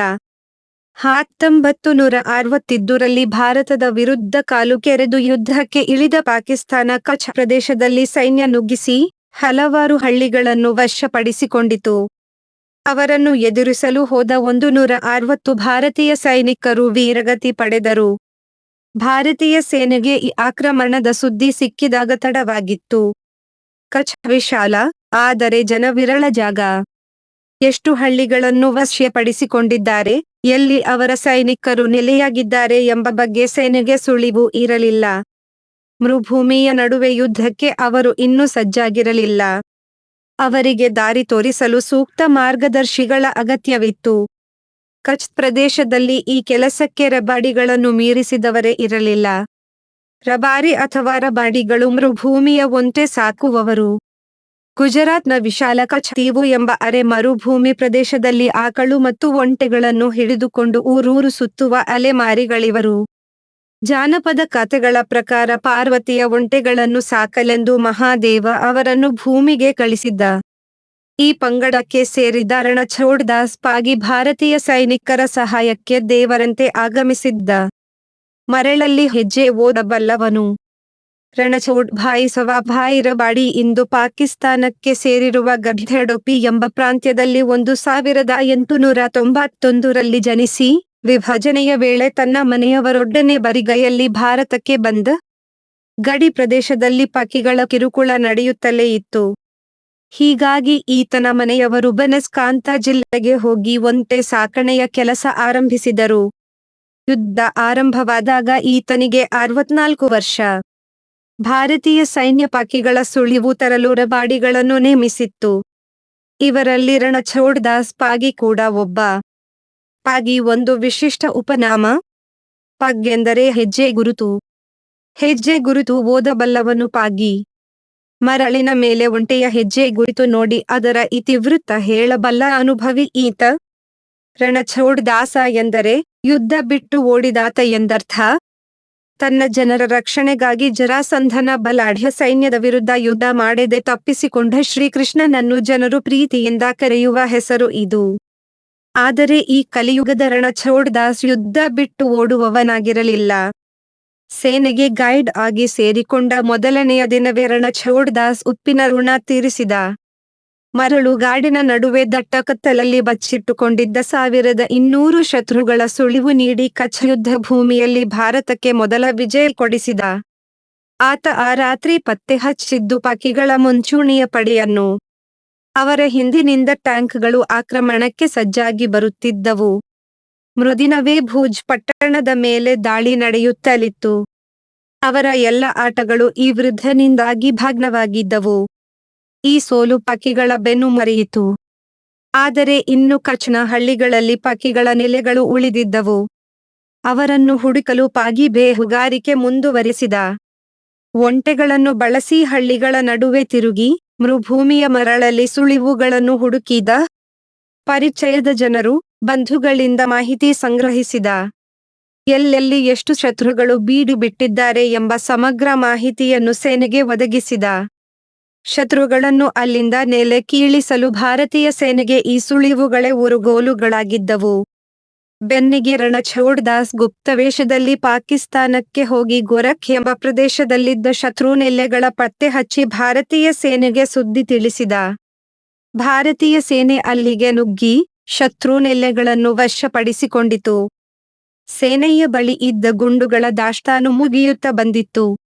ತನ್ನ ಸಂಗಾತಿಗಳೊಡನೆ ಸೇರಿ ಒಂಟೆಗಳ ಮೇಲೆ ಮರುಭೂಮಿ ದಾಟಿ ಸೈನಿಕರಿಗೆ ಮದ್ದು ಗುಂಡುಗಳನ್ನು ತಲುಪಿಸಿದ್ದ ಈ ರಣಛೋಡ್ ದಾಸ್ 1965 ಮತ್ತು 1971 ಎರಡು ಯುದ್ಧಗಳಲ್ಲಿ ಭಾರತೀಯ ಸೇನೆಗೆ ರಣಛೋಡ್ ದಾಸ್ ಪಾಗಿಯ ಕೊಡುಗೆ ಅಗಾಧವಾಗಿತ್ತು. ರಣಛೋಡ್ ದಾಸ್ ಮರಳಿನ ಮೇಲೆ ಮೂಡಿದ ಹೆಜ್ಜೆ ಗುರುತುಗಳನ್ನು ನೋಡಿ ಭಾರತಕ್ಕೆ ಗಡಿದಾಟಿ ಬಂದಿರುವ ವೈರಿಗಳ ಕಥೆ ಹೇಳುತ್ತಿದ್ದ. ಅವರು ಎಷ್ಟು ಭಾರ ಹೊತ್ತಿದ್ದಾರೆ, ಎಲ್ಲಿ ಎಷ್ಟು ಹೊತ್ತು ತಂಗಿದ್ದರು, ಯಾವ ವೇಗದಲ್ಲಿ ಸಂಚರಿಸುತ್ತಿದ್ದಾರೆ, ಯಾವ ದಿಕ್ಕಿಗೆ ಹೋಗಿದ್ದಾರೆ ಎಂದು ನಿಖರವಾಗಿ ಹೇಳುತ್ತಿದ್ದ. ಆತನ ಸೂಚನೆ ಎಂದೂ ತಪ್ಪಿರಲಿಲ್ಲ. ಆತನ ಸುಳಿವಿನ ಮೇಲೆ ಕಾರ್ಯೋನ್ಮುಖರಾದ ಸೈನಿಕರು ಎಂದು ಬರಿಗೈಯಲ್ಲಿ ಮರಳಿರಲಿಲ್ಲ.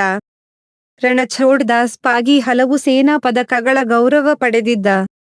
ಸಂಗ್ರಾಮ ಮೆಡಲ್, ಸಮರ ಸೇವಾ ಮೆಡಲ್ ಮತ್ತು ಪೊಲೀಸ್ ಮೆಡಲ್ಗಳು ಆತನ ಎದೆಯನ್ನು ಅಲಂಕರಿಸಿದ್ದವು. ಭಾರತೀಯ ಸೇನೆಯ ಮುಖ್ಯಸ್ಥ ಜನರಲ್ ಮಾಣಿಕ್ ಷಾ ಆತನನ್ನು ತನ್ನ ಹೀರೋ ಎಂದು ಕರೆದಿದ್ದರು. ತನ್ನೊಡನೆ ಡಿನ್ನರ್ಗೆ ಆಮಂತ್ರಿಸಿದ್ದರು. 1971ರಲ್ಲಿ ಪಾಗಿಗೆ ತಮ್ಮ ಕಿಸೆಯಿಂದ ₹300 ಬಹುಮಾನ ನೀಡಿದ್ದರು. ಪಾಗಿ ಈ ನೋಟುಗಳನ್ನು ಜೀವನಪೂರ್ತಿ ತನ್ನ ಜೊತೆಗೆ ಇರಿಸಿಕೊಂಡಿದ್ದ. 2008ರಲ್ಲಿ ಜನರಲ್ ಮಾಣಿಕ್ ಷಾ ನಿಧನರಾಗುವಾಗ ಪಾಗಿಯ ಹೆಸರನ್ನು ನೆನಪಿಸಿಕೊಂಡಿದ್ದರು. 1965ರ ಯುದ್ಧದ ಸಂದರ್ಭದಲ್ಲಿ ಪ್ರಧಾನಿ ಜವಾಹರ್ಲಾಲ್ ನೆಹರು ಅವರ ಸಂಪುಟದಲ್ಲಿ ಭಾರತೀಯ ರಕ್ಷಣಾ ಸಚಿವರಾಗಿದ್ದ ವೈ.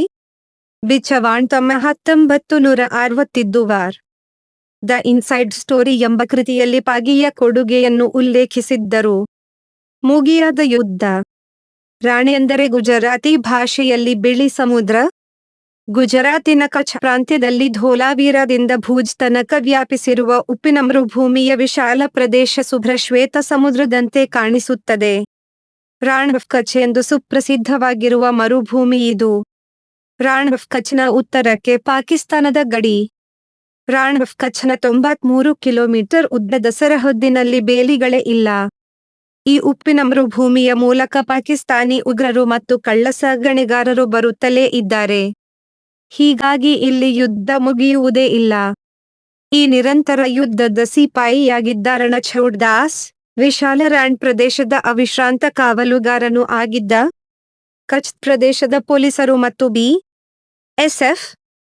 ಅಧಿಕಾರಿಗಳು ಇಂದಿಗೂ ರಣಛೋಡ್ ದಾಸ್ ಪಾಗಿಯ ಸಾಧನೆಗಳನ್ನು ನೆನಪಿಸಿಕೊಳ್ಳುತ್ತಾರೆ. 2 ಯುದ್ಧಗಳ ಬಳಿಕವೂ ರಣಛೋಡ್ ತನ್ನ ಸೇವೆ ಮುಂದುವರಿಸಿದ. 1998ರಲ್ಲಿ ಪಾಕಿಸ್ತಾನದಿಂದ ಬರುತ್ತಿದ್ದ ಮುಷರಫ್ ಎಂಬ ಒಂದು ಒಂಟೆಯನ್ನು ಪತ್ತೆ ಹಚ್ಚಿದ್ದು ರಣಛೋಡ್ ದಾಸ್. ಈ ಒಂಟೆ 22 ಕಿಲೋ ಆರ್.ಡಿ.ಎಕ್ಸ್ ಸ್ಫೋಟಕವನ್ನು ಸಾಗಿಸುತ್ತಿತ್ತು. 1999ರಲ್ಲಿ ಭಗತ್ವೇರಿ ಎಂಬಲ್ಲಿ ಪಾಕಿಸ್ತಾನಿ ಕಳ್ಳಸಾಗಣೆಗಾರರು 24 ಕಿಲೋ ಆರ್.ಡಿ.ಎಕ್ಸ್ ಪಾರ್ಸೆಲ್ ಅನ್ನು ಗಡಿ ದಾಟಿಸುತ್ತಿದ್ದಾಗ ರಣಛೋಡ್ ಪಾಗಿಯ ಕಣ್ಣಿಗೆ ಬಿದ್ದು ಬಿ.ಎಸ್.ಎಫ್. ವಶವಾದರು. ಅದೇ ವರ್ಷ ರಾಣ್ನ ಆಚೆಗೆ ಹಾಜಿಪುರ್ ಎಂಬಲ್ಲಿ ನೆಲದಲ್ಲಿ ಕಳ್ಳಸಾಗಣೆಗಾರರು ಹೂತು ಇರಿಸಿದ್ದ 46 ಕಿಲೋ ಆರ್.ಡಿ.ಎಕ್ಸ್ ಮಾರಕಾಸ್ತ್ರವನ್ನು ಪತ್ತೆ ಹಚ್ಚಿದ್ದು ರಣಛೋಡ್ ಪಾಗಿ. ಮರೆಯಲಾಗದ ದೇಶಪ್ರೇಮಿ ರಣಛೋಡ್ ಪಾಗಿ 2013ರಲ್ಲಿ 122ನೆಯ ವಯಸ್ಸಿನಲ್ಲಿ ಮರಣ ಹೊಂದಿದ. ಆತನ ಗೌರವಾರ್ಥವಾಗಿ ಬಿ.ಎಸ್.ಎಫ್. ಬನಸ್ಕಾಂತಾದ ಒಂದು ಔಟ್ಪೋಸ್ಟ್ಗೆ ಆತನ ಹೆಸರನ್ನು ಇಟ್ಟಿತು. ಅಲ್ಲಿ ಆತನ ಒಂದು ಪ್ರತಿಮೆಯನ್ನು ಪ್ರತಿಷ್ಠಾಪಿಸಿತು. ಸೇನೆಯ ಒಂದು ನೆಲೆಗೆ ಒಬ್ಬ ಶ್ರೀಸಾಮಾನ್ಯನ ಹೆಸರನ್ನು ಇರಿಸಿದ್ದು ಇದೇ ಮೊದಲು. ಪಾಗಿ ಜೀವನ ಪೂರ್ತಿ ದೇಶಕ್ಕಾಗಿ ದುಡಿದಿದ್ದ. ಇಳಿವಯಸ್ಸಿನಲ್ಲೂ ತನ್ನ ಅಡ್ಡೆಯಲ್ಲಿ ಕುಳಿತು ಕಚ್ನ ಬಂಜರು ನೆಲದಾಚೆಗೆ ನೀರುಕಿಸಿ ನೋಡುತ್ತಿದ್ದ. ಯಾರಾದರೂ ಪಾಕಿಸ್ತಾನಿಗಳು ಗಡಿ ದಾಟಿ ಬಂದರೆ ಸೈನ್ಯಕ್ಕೆ ಮೊದಲು ಸುದ್ದಿ ತಲುಪಿಸುವವನೇ ಅವನಾಗಿದ್ದ. ಆದರೆ ಈ ದೇಶ ಪ್ರೇಮಿಗೆ ಭಾರತ ಸಲ್ಲಿಸಿದ ಕಾಣಿಕೆಯಾದರೂ ಏನು? ಪೂರ್ಣವಾಗದ ಕನಸು. ರಬಾರಿಗಳು ಅಲೆಮಾರಿಗಳು. ತಲೆಮಾರುಗಳಿಂದ ಅವರಿಗೆ ಭೂಮಿ ಖರೀದಿಸುವ ತಾಕತ್ತು ಇರಲಿಲ್ಲ. ಒಂದು ತುಂಡು ಹೊಲ ತನ್ನ ಮನೆಯವರ ಹೆಸರಿನಲ್ಲಿ ಬೇಕೆಂಬ ಏಕೈಕ ಆಸೆ ಹೊತ್ತುಕೊಂಡಿದ್ದ ಪಾಗಿ. 2000ದಲ್ಲಿ ಆಗಿನ ಗುಜರಾತ್ ಮುಖ್ಯಮಂತ್ರಿ ಕೇಶುಭಾಯ್ ಪಟೇಲ ತನಿಗೆ 5 ಎಕರೆ ಹೊಲ ನೀಡುವ ಆಶ್ವಾಸನೆ ಕೊಟ್ಟಿದ್ದರು. ಬಳಿಕ 2007ರಲ್ಲಿ ಆಗಿನ ಗುಜರಾತ್ ಮುಖ್ಯಮಂತ್ರಿ ನರೇಂದ್ರ ಮೋದಿ ಕೂಡ ಈ ಆಶ್ವಾಸನೆಯನ್ನು ಪುನರಾವರ್ತಿಸಿದ್ದರು. ಆದರೆ ಆತನಿಗೆ ಕೊನೆಯ ತನಕ ಭೂಮಿ ಸಿಕ್ಕಿರಲಿಲ್ಲ. ಕೊನೆ ಘಳಿಗೆಯ ತನಕ ಒಂದು ತುಂಡು ನೆಲಕ್ಕಾಗಿ ಹಾತೊರೆಯುತ್ತಲೇ ಅಸುನೀಗಿದ ರಣಛೋಡ್ ದಾಸ್. ದೇಶಕ್ಕಾಗಿ ಜೀವಮಾನ ಸವೆಸಿದವರನ್ನು ನಮ್ಮ ಸರಕಾರ ಗೌರವಿಸುವುದು ಹೀಗೆ. ರಣಛೋಡ್ ದಾಸ್ನ ಮಗ ಮಹದೇವ್ ಗುಜರಾತ್ ಪೊಲೀಸ್ ದಳದಲ್ಲಿ ಒಂಟೆ ಸವಾರನಾಗಿದ್ದ. ಇನ್ನೊಬ್ಬ ಮಗ ಗಡಿ ಪ್ರದೇಶದಲ್ಲಿ ಹೋಮ್ ಗಾರ್ಡ್ ಆಗಿದ್ದ. ಈಗ ರಣಛೋಡ್ ದಾಸ್ನ ಮರಿ ಮೊಮ್ಮಗ ವಿಷ್ಣು ಭಾರತೀಯ ಸೇನೆ ಸೇರಿಕೊಂಡಿದ್ದಾರೆ. 5 ಜೀವನ ಶೈಲಿ. ಕುತ್ತಿಗೆ ನೋವು ಪರಿಹಾರ ಏನು? ನೀವು ತಲೆ ಎತ್ತಿಕೊಂಡು ನಡೆಯುವ ಶಕ್ತಿ ಆರೋಗ್ಯಕರ ಕುತ್ತಿಗೆಯಿಂದ ಆರಂಭವಾಗುತ್ತದೆ. ಸದೃಢ ಕುತ್ತಿಗೆಯನ್ನು ಕಾಪಾಡಿಕೊಳ್ಳುವುದು ನಮ್ಮ ಜೀವನ ಶೈಲಿಯಿಂದಲೇ ಸಾಧ್ಯ. ಕುತ್ತಿಗೆಯ ಮೇಲೆ ಒತ್ತಡವಾಗದಂತೆ ನೋಡಿಕೊಳ್ಳುವುದು ಹೇಗೆ ಎಂದು ವೈದ್ಯರು ಈ ಲೇಖನದಲ್ಲಿ ವಿವರಿಸಿದ್ದಾರೆ. ಇಂದಿನ ಜೀವನ ಶೈಲಿಯಲ್ಲಿ ಕುತ್ತಿಗೆ ನೋವು ಅತ್ಯಂತ ಸಾಮಾನ್ಯ ಸಮಸ್ಯೆಯಾಗಿ ಬದಲಾಗಿದೆ. ಸ್ಮಾರ್ಟ್ ಫೋನ್ಗಳನ್ನು ನಿರಂತರವಾಗಿ ಬಳಸುವುದು, ದೀರ್ಘ ಸಮಯ ಕಂಪ್ಯೂಟರ್ ಮುಂದೆ ಕುಳಿತು ಕೆಲಸ ಮಾಡುವುದು, ವಾಹನಗಳನ್ನು ಗಂಟೆಗಳ ಕಾಲ ಚಲಾಯಿಸುವುದು, ಸರಿಯಾದ ಭಂಗಿಯನ್ನು ಪಾಲಿಸದೆ ಕುಳಿತುಕೊಳ್ಳುವುದು ಮತ್ತು ದೈಹಿಕ, ಮಾನಸಿಕ ಒತ್ತಡ ಇವೆಲ್ಲವೂ ಕುತ್ತಿಗೆಯ ಮೇಲೆ ಅನಿವಾರ್ಯವಾಗಿ ಹೆಚ್ಚುವರಿ ಒತ್ತಡವನ್ನು ಸೃಷ್ಟಿಸುತ್ತದೆ. ಈ ದಿನನಿತ್ಯದ ಅಭ್ಯಾಸಗಳು ನಮ್ಮ ಕುತ್ತಿಗೆಯಲ್ಲಿ ಇರುವ 7 ಸಣ್ಣ ಕಶೇರುಕಗಳು ಹಾಗೂ ಅವುಗಳನ್ನು ಹಿಡಿದಿಟ್ಟಿರುವ ಸ್ನಾಯುಗಳು ಮತ್ತು ಬಂಧನಗಳ ಮೇಲೆ ನಿರಂತರ ಒತ್ತಡ ತಂದು, ಗಟ್ಟಿತನ ಮತ್ತು ಚಲನೆಯಲ್ಲಿ ಅಡಚಣೆಗಳನ್ನು ಉಂಟು ಮಾಡಬಹುದು. ಬಹುತೇಕ ಸಂದರ್ಭಗಳಲ್ಲಿ ಈ ನೋವು ಆರಂಭದಲ್ಲಿ ತೀವ್ರವಾಗಿರದಿದ್ದರೂ, ಸಮಸ್ಯೆಯನ್ನು ಗಮನಿಸದೆ ಮುಂದುವರೆದರೆ ನೋವು ನಿಧಾನವಾಗಿ ಹೆಚ್ಚಾಗುತ್ತದೆ. ಕುತ್ತಿಗೆ ಭಾಗದಿಂದ ಮೇಲ್ಬೆನ್ನು, ಭುಜಗಳು ಮತ್ತು ಕೆಲವೊಮ್ಮೆ ತಲೆಯವರೆಗೂ ನೋವು ಪ್ರಸರಣವಾಗುವ ಸಾಧ್ಯತೆಯೂ ಇದೆ. ಇದರಿಂದ ದಿನನಿತ್ಯದ ಕಾರ್ಯಗಳನ್ನು ನೆರವೇರಿಸುವ ಸಾಮರ್ಥ್ಯ ಕಡಿಮೆಯಾಗಬಹುದು. ಕಂಪ್ಯೂಟರ್ ಕೆಲಸ, ಮನೆ ಕೆಲಸಗಳು ಮತ್ತು ನಿದ್ರೆಗೂ ತೊಂದರೆ ಉಂಟಾಗುತ್ತದೆ. ದೀರ್ಘಕಾಲದ ಕುತ್ತಿಗೆ ನೋವು ಮಾನಸಿಕ ಒತ್ತಡ, ಕಳವಳ ಮತ್ತು ದೇಹದ ಸಮತೋಲನದ ಮೇಲೂ ನಕಾರಾತ್ಮಕ ಪರಿಣಾಮ ಬೀರಬಹುದು ಮತ್ತು ಜೀವನ ಮಟ್ಟವನ್ನೇ ಹದಗೆಡಿಸಬಹುದು. ನೋವು ಬರುವುದೇಕೆ? ಒಂದು ತಪ್ಪು ಭಂಗಿ ಪೋಸ್ಚರ್. ಮೊಬೈಲ್ ಅಥವಾ ಲ್ಯಾಪ್ಟಾಪ್ ನೋಡಿದಾಗ ಕುತ್ತಿಗೆಯನ್ನು ಮುಂದೆ ಬಾಗಿಸುವ ಅಭ್ಯಾಸವು ಕುತ್ತಿಗೆಯ ಸ್ನಾಯುಗಳು, ಬಂಡನ ಮತ್ತು ಸಂಧಿಗಳ ಮೇಲೆ ಅತಿಯಾದ ಒತ್ತಡವನ್ನು ಉಂಟು ಮಾಡುತ್ತದೆ. ತಲೆ ತನ್ನ ಸ್ವಾಭಾವಿಕ ಸ್ಥಿತಿಯಿಂದ ಮುಂದೆ ಜಾರಿದಾಗ, ಅದರ ತೂಕ ಕುತ್ತಿಗೆಯ ಮೇಲಿನ ಭಾರವನ್ನು ಗಣನೀಯವಾಗಿ ಹೆಚ್ಚಿಸುತ್ತದೆ. ವಿಜ್ಞಾನಿಗಳ ಪ್ರಕಾರ, ತಲೆ ಮುಂದೆ ಬರುವ ಪ್ರತಿಯೊಂದು ಇಂಚಿಗೆ ಕುತ್ತಿಗೆಯ ಮೇಲಾಗುವ ಒತ್ತಡ ದ್ವಿಗುಣವಾಗುತ್ತಿದ್ದು, ಸಾಮಾನ್ಯವಾಗಿ 5-6 ಕಿಲೋಗ್ರಾಂ ತೂಕವಿರುವ ತಲೆ 20-25 ಕಿಲೋಗ್ರಾಂ ತೂಕದಂತೆ ಕುತ್ತಿಗೆಯ ಮೇಲೆ ಒತ್ತಡ ಬೀರುತ್ತದೆ. ಈ ಹೆಚ್ಚುವರಿ ಭಾರವನ್ನು ತಡೆಯಲು ಕುತ್ತಿಗೆಯ ಸ್ನಾಯುಗಳು ನಿರಂತರವಾಗಿ ಕೆಲಸ ಮಾಡಬೇಕಾಗಿರುವುದರಿಂದ, ದಣಿವು, ಗಟ್ಟಿತನ, ನೋವು ಮತ್ತು ಕೆಲವು ಸಂದರ್ಭಗಳಲ್ಲಿ ನರವ್ಯೂಹಗಳ ಮೇಲೂ ಪರಿಣಾಮ ಬೀರುತ್ತದೆ. ಹೀಗಾಗಿ, ತಪ್ಪಾದ ಭಂಗಿಯನ್ನು ದೀರ್ಘಕಾಲ ಮುಂದುವರೆಸಿದರೆ ಕುತ್ತಿಗೆ ನೋವಿನ ಸಮಸ್ಯೆಯು ಇನ್ನಷ್ಟು ಗಂಭೀರವಾಗುವ ಸಾಧ್ಯತೆ ಇದೆ. 2 ಸ್ನಾಯು ಒತ್ತಿಗೆ ಮಸಲ್ ಸ್ಟ್ರೇನ್. ಹಠಾತ್ ಚಲನೆ, ಅಸಮಂಜಸವಾದ ನಿದ್ರೆ ಭಂಗಿ, ದೀರ್ಘಕಾಲ ಪ್ರಯಾಣ ಅಥವಾ ಅತಿಯಾದ ವ್ಯಾಯಾಮ ಮೊದಲಾದ ಕಾರಣಗಳಿಂದ ಕುತ್ತಿಗೆಯ ಸ್ನಾಯುಗಳು ಒತ್ತಿಗೆಯಾಗುವ ಸಂಭವ ಹೆಚ್ಚು. ಇಂತಹ ಪರಿಸ್ಥಿತಿಗಳು ಸ್ನಾಯುಗಳಲ್ಲಿ ಅತಿಯಾದ ಒತ್ತಡ, ಗಟ್ಟಿತನ ಮತ್ತು ಉರಿಯೂತವನ್ನು ಉಂಟುಮಾಡಿ, ನೋವು ಅಥವಾ ಅಸಹನೀಯತೆ ಉಂಟಾಗುವಂತೆ ಮಾಡಬಹುದು. ಸ್ನಾಯುಗಳು ನಿರಂತರವಾಗಿ ಒತ್ತಡಕ್ಕೆ ಒಳಗಾದಾಗ, ಅವು ಸರಿಯಾಗಿ ವಿಶ್ರಾಂತಿ ಪಡೆಯದ ಕಾರಣ ನೋವು ದೀರ್ಘಕಾಲ ಮುಂದುವರಿಯುವ ಸಂಭವವೂ ಹೆಚ್ಚು. 3. ಮಾನಸಿಕ ಒತ್ತಡ ಸ್ಟ್ರೆಸ್. ಒತ್ತಡ ಹೆಚ್ಚಾದಾಗ ಕುತ್ತಿಗೆ ಮತ್ತು ಭುಜದ ಸ್ನಾಯುಗಳು ಬಿಗಿಯಾಗುತ್ತದೆ. ಅನೇಕರು ಅರಿಯದೆ ಕುತ್ತಿಗೆಯನ್ನು ಬಿಗಿಯಾಗಿ ಹಿಡಿದಿರುತ್ತಾರೆ. ಒತ್ತಡ ಹೆಚ್ಚಾದಾಗ ದೇಹವು ಸ್ವಯಂಚಾಲಿತವಾಗಿ ಪ್ರತಿಕ್ರಿಯಿಸಿ, ವಿಶೇಷವಾಗಿ ಕುತ್ತಿಗೆ ಮತ್ತು ಭುಜಗಳ ಸ್ನಾಯುಗಳು ಬಿಗಿಯಾಗಲು ಶುರುವಾಗುತ್ತವೆ. ಈ ಸ್ನಾಯು ಬಿಗಿತವು ಕೆಲವೊಮ್ಮೆ ನಿಧಾನವಾಗಿ ಹೆಚ್ಚಾಗುವುದರಿಂದ ಅನೇಕರು ಅದನ್ನು ತಾವು ಅನುಭವಿಸುತ್ತಿರುವುದೇ ಅರಿಯದೆ ದಿನವಿಡೀ ಕುತ್ತಿಗೆಯನ್ನು ಕಠಿಣವಾಗಿ ಹಿಡಿದಿರುತ್ತಾರೆ. ಈ ಅಜಾಗರೂಕ ತಟ್ಟನೆ ಬಿಗಿತವು ರಕ್ತ ಸಂಚಾರವನ್ನು ಕಡಿಮೆ ಮಾಡಿ ಸ್ನಾಯುಗಳಲ್ಲಿ ದಣಿವು, ಗಟ್ಟಿತನ ಮತ್ತು ನೋವಿಗೆ ಕಾರಣವಾಗುತ್ತದೆ. ಕಾಲಕ್ರಮೇಣ ಈ ನಿರಂತರ ಬಿಗಿತ ಕುತ್ತಿಗೆ ಭಾಗದ ಚಲನೆಯ ವ್ಯಾಪ್ತಿಯನ್ನು ಕೂಡ ಕಡಿಮೆ ಮಾಡಿ, ದಿನನಿತ್ಯದ ಕಾರ್ಯಗಳಲ್ಲಿ ಅಸಹನೀಯತೆ ಮತ್ತು ಅಸೌಕರ್ಯ ಉಂಟುಮಾಡುವ ಸಾಧ್ಯತೆ ಇದೆ. 4. ವಯಸ್ಸಾದಂತೆ ಆಗುವ ಬದಲಾವಣೆಗಳು. ವಯಸ್ಸು ಹೆಚ್ಚಾದಂತೆ ದೇಹದಲ್ಲಿ ಸಂಭವಿಸುವ ನೈಸರ್ಗಿಕ ಬದಲಾವಣೆಗಳು ಕುತ್ತಿಗೆ, ಗ್ರೀವ ಭಾಗದಲ್ಲಿಯೂ ಕಾಣಿಸಿಕೊಳ್ಳುತ್ತವೆ. ಗ್ರೀವ ಕಶೇರುಕಗಳ ನಡುವಿನ ಡಿಸ್ಕ್ಗಳು ನಿಧಾನವಾಗಿ ತನ್ನ ಲವಚಕತೆಯನ್ನು ಫ್ಲೆಕ್ಸಿಬಿಲಿಟಿ ಕಳೆದುಕೊಂಡು ಒಣಗುತ್ತವೆ. ಜೋಡಣೆಗಳು ಮತ್ತು ಬಂಧನಗಳು ಬಲಹೀನವಾಗುತ್ತವೆ. ಈ ಕುಷನ್ಗಳಾಗಿ ಕೆಲಸ ಮಾಡುವ ಡಿಸ್ಕ್ಗಳು ಹಾಳಾಗುತ್ತಿದ್ದಂತೆ, ಕಶೇರುಕಗಳ ನಡುವಿನ ಅಂತರ ಕಡಿಮೆಯಾಗುತ್ತದೆ ಮತ್ತು ಅಸ್ಥಿಗಳ ಮೇಲಿನ ಒತ್ತಡ ಕ್ರಮೇಣ ಹೆಚ್ಚಾಗುತ್ತದೆ. ಫಲವಾಗಿ, ಅಸ್ಥಿಗಳ ತುದಿಗಳಲ್ಲಿ ಅಸ್ಥಿಕಾಂಡ ಬೋನ್ ಸೋರ್ಸ್ ನಿರ್ಮಾಣವಾಗುವ ಸಾಧ್ಯತೆಯೂ ಹೆಚ್ಚಾಗುತ್ತದೆ. ಇಂತಹ ಬದಲಾವಣೆಗಳ ಸಮೂಹ ಪ್ರಕ್ರಿಯೆಯೇ ಸರ್ವೈಕಲ್ ಸ್ಪಾಂಡಿಲೋಸಿಸ್ ಎಂದು ಕರೆಯಲ್ಪಡುತ್ತದೆ. ಈ ಸ್ಥಿತಿ ವಯೋವೃದ್ಧರಲ್ಲಿ ಹೆಚ್ಚು ಕಾಣಿಸಿಕೊಳ್ಳುತ್ತಿದ್ದರೂ ಇತ್ತೀಚಿನ ಜೀವನ ಶೈಲಿಯಿಂದ ಯುವಕರಲ್ಲಿಯೂ ವೇಗವಾಗಿ ಬೆಳೆಯುತ್ತಿದೆ. ಸಮಯಕ್ಕೆ ಸರಿಯಾದ ಆರೈಕೆ ಮತ್ತು ಭಂಗಿ ಸುಧಾರಣೆ ಇಲ್ಲದೆ ಬಿಟ್ಟರೆ ಈ ಸಮಸ್ಯೆ ಕುತ್ತಿಗೆ ನೋವು, ಗಟ್ಟಿತನ, ತಲೆನೋವು, ಕೈಗೆ ಹರಡುವ ಚುರುಕು ಸೇರಿದಂತೆ ಅನೇಕ ಅಸೌಕರ್ಯಗಳನ್ನು ಉಂಟು ಮಾಡಬಹುದು. 5 ಕೆಲಸದ ರೀತಿ. ಕಂಪ್ಯೂಟರ್ ಮುಂದೆ ದೀರ್ಘ ಸಮಯ ಕೆಲಸ ಮಾಡುವುದು, ಹೊಲಿಗೆ ಅಥವಾ ಕೈಚಳಕದ ಸೂಕ್ಷ್ಮ ಕೆಲಸಗಳಲ್ಲಿ ತೊಡಗುವುದು, ವಾಹನಗಳನ್ನು ಗಂಟೆಗಳ ಕಾಲ ಚಲಾಯಿಸುವುದು ಅಥವಾ ನಿರಂತರವಾಗಿ ಕೆಳಕ್ಕೆ ನೋಡಬೇಕಾದ ಯಾವುದೇ ಕೆಲಸಗಳು ಇವೆಲ್ಲವೂ ಕುತ್ತಿಗೆಯ ಮೇಲೆ ಅನಗತ್ಯ ಒತ್ತಡವನ್ನು ಉಂಟು ಮಾಡುತ್ತವೆ. ಇಂತಹ ಚಟುವಟಿಕೆಗಳಲ್ಲಿ ತಲೆ ಹಾಗೂ ಕುತ್ತಿಗೆ ಒಂದೇ ಸ್ಥಿತಿಯಲ್ಲಿ ದೀರ್ಘಕಾಲ ಉಳಿಯುವುದರಿಂದ ಸ್ನಾಯುಗಳು ದಣಿದು ಗಟ್ಟಿಯಾಗುತ್ತವೆ. ಸ್ನಾಯುಗಳ ಈ ನಿರಂತರ ಬಿಗಿತ ಮತ್ತು ಒತ್ತಡವು ಕುತ್ತಿಗೆಯ ಸಹಜ ಚಲನೆಗೆ ಅಡ್ಡಿಯಾಗುತ್ತವೆ. ನೋವು, ಗಟ್ಟಿತನ, ಕೆಲವೊಮ್ಮೆ ತಲೆನೋವು ಅಥವಾ ಭುಜ ಹಾಗೂ ಕೈಗಳ ಕಡೆಗೆ ಹರಡುವ ನೋವಿಗೂ ಕಾರಣವಾಗಬಹುದು. ವಿಶೇಷವಾಗಿ ತಪ್ಪಾದ ಭಂಗಿಯಲ್ಲಿ ಕುಳಿತುಕೊಳ್ಳುವುದು ಅಥವಾ ಕೆಲಸದ ನಡುವಿನ ವಿರಾಮಗಳನ್ನು ತೆಗೆದುಕೊಳ್ಳದೆ ಮುಂದುವರಿಯುವುದು ಸಮಸ್ಯೆಯನ್ನು ಮತ್ತಷ್ಟು ತೀವ್ರಗೊಳಿಸುತ್ತದೆ.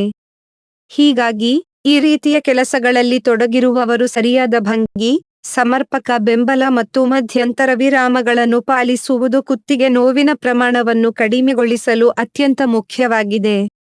6 ಗಾಯಗಳು. ವಾಹನ ಅಪಘಾತಗಳಲ್ಲಿ ಸಾಮಾನ್ಯವಾಗಿ ಕಾಣಿಸಿಕೊಳ್ಳುವ ವಿಪ್ಲಾಶ್ ಗಾಯವು ಕುತ್ತಿಗೆಯ ಮೇಲೆ ತೀವ್ರ ನೋವು ಉಂಟುಮಾಡುವ ಪ್ರಮುಖ ಕಾರಣವಾಗಿದೆ.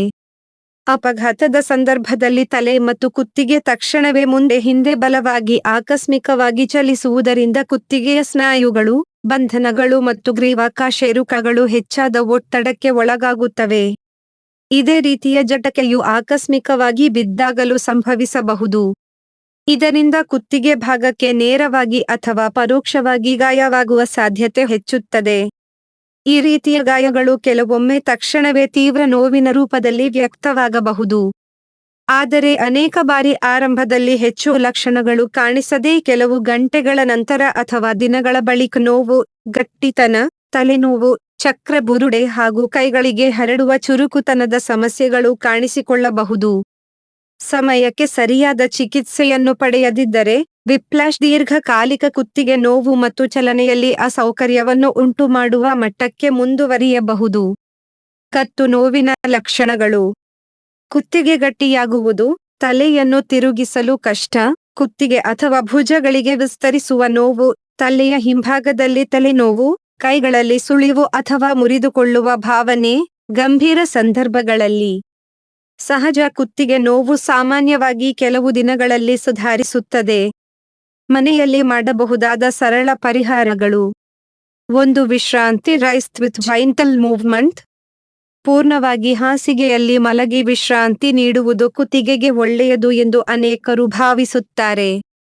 ಆದರೆ ಅತಿಯಾಗಿ ಸ್ಥಿರವಾಗಿರುವುದರಿಂದ ಸ್ನಾಯುಗಳಲ್ಲಿ ಗಟ್ಟಿತನ ಹೆಚ್ಚಾಗುವ ಸಂಭವ ಹೆಚ್ಚು. ದೀರ್ಘಕಾಲ ಚಲನೆಯಿಲ್ಲದೆ ಇರಲು ಸ್ನಾಯುಗಳು ಕಠಿಣಗೊಂಡು ರಕ್ತ ಸಂಚಾರ ಕಡಿಮೆಯಾಗುತ್ತದೆ. ಇದರಿಂದ ನೋವು ಇನ್ನಷ್ಟು ತೀವ್ರಗೊಳ್ಳಬಹುದು. ಆದ್ದರಿಂದ ಅಗತ್ಯವಿರುವ ಮಟ್ಟಿನಲ್ಲಿ ವಿಶ್ರಾಂತಿ ತೆಗೆದುಕೊಂಡರೂ ಕುತ್ತಿಗೆಯನ್ನು ಸಂಪೂರ್ಣ ಅಚಲವಾಗಿರಿಸಬಾರದು. ಬದಲಾಗಿ ನಿಧಾನ ಮತ್ತು ನಿಯಂತ್ರಿತ ಚಲನೆಗಳನ್ನು ಮುಂದುವರಿಸುವುದು ಉತ್ತಮ.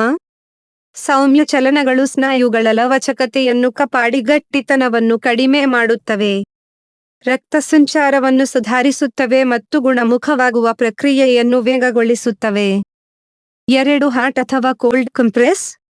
ನೋವು ಹೊಸದಾಗಿ 24 ರಿಂದ 48 ಗಂಟೆಗಳೊಳಗೆ ಶುರುವಾದಾಗ ಐಸ್ ಅಥವಾ ಕೋಲ್ಡ್ ಪ್ಯಾಕ್ ಬಳಸುವುದು ಹೆಚ್ಚು ಪರಿಣಾಮಕಾರಿ. ಇದು ಗಾಯಗೊಂಡ ಜಾಗದಲ್ಲಿ ಉರಿಯೂತ, ಊತ ಮತ್ತು ತೀವ್ರ ನೋವನ್ನು ಕಡಿಮೆ ಮಾಡಲು ಸಹಾಯ ಮಾಡುತ್ತದೆ. ಪ್ರತಿ 2 ರಿಂದ 3 ಗಂಟೆಗೆ 10 ರಿಂದ 15 ನಿಮಿಷಗಳ ಕಾಲ ಐಸ್ ಇಡುವುದರಿಂದ ಪ್ರಾರಂಭಿಕ ಸ್ಥಿತಿ ಉತ್ತಮವಾಗಿ ನಿಯಂತ್ರಣಕ್ಕೆ ಬರುತ್ತದೆ. ಆದರೆ 48 ಗಂಟೆಗಳ ಬಳಿಕ ಬಿಸಿ ನೀರಿನ ಸ್ನಾನ ಅಥವಾ ಹಾಟ್ ಪ್ಯಾಕ್ ಬಳಸುವುದರಿಂದ ಸ್ನಾಯುಗಳು ನಿಧಾನವಾಗಿ ಸಡಿಲಗೊಳ್ಳುತ್ತವೆ ಮತ್ತು ಗಟ್ಟಿತನ ಕಡಿಮೆಯಾಗುತ್ತದೆ. ಬಿಸಿ ಚಿಕಿತ್ಸೆ ರಕ್ತ ಸಂಚಾರವನ್ನು ಹೆಚ್ಚಿಸಿ, ಸ್ನಾಯುಗಳ ಚಲನೆ ಸುಧಾರಿಸಲು ಮತ್ತು ನೋವು ಕಡಿಮೆ ಮಾಡಲು ನೆರವಾಗುತ್ತದೆ.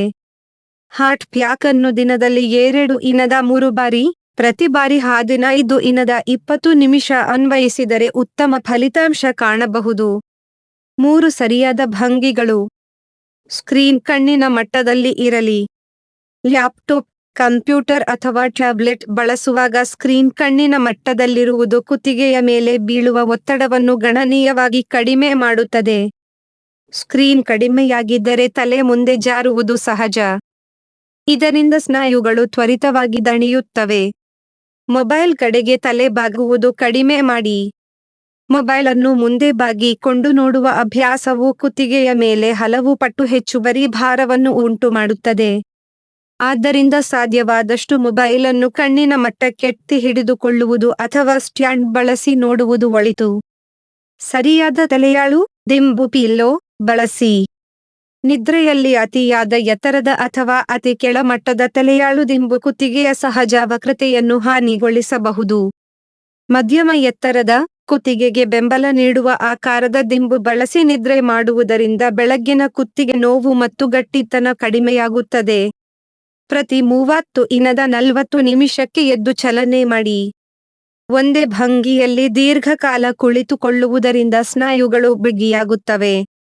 ಆದ್ದರಿಂದ ಪ್ರತಿ ಅರ್ಧ ಗಂಟೆಗೆ ಎದ್ದು 2ರಿಂದ 3 ನಿಮಿಷ ನಡೆಯುವುದು, ಕೈ ಕುತ್ತಿಗೆ ಸ್ಟ್ರೆಚಿಂಗ್ ವ್ಯಾಯಾಮ ಮಾಡುವುದು ಮತ್ತು ಭಂಗಿ ಬದಲಾಯಿಸುವುದು ಕುತ್ತಿಗೆಯ ಆರೋಗ್ಯಕ್ಕೆ ಬಹಳ ಉಪಕಾರಿಯಾಗಿದೆ.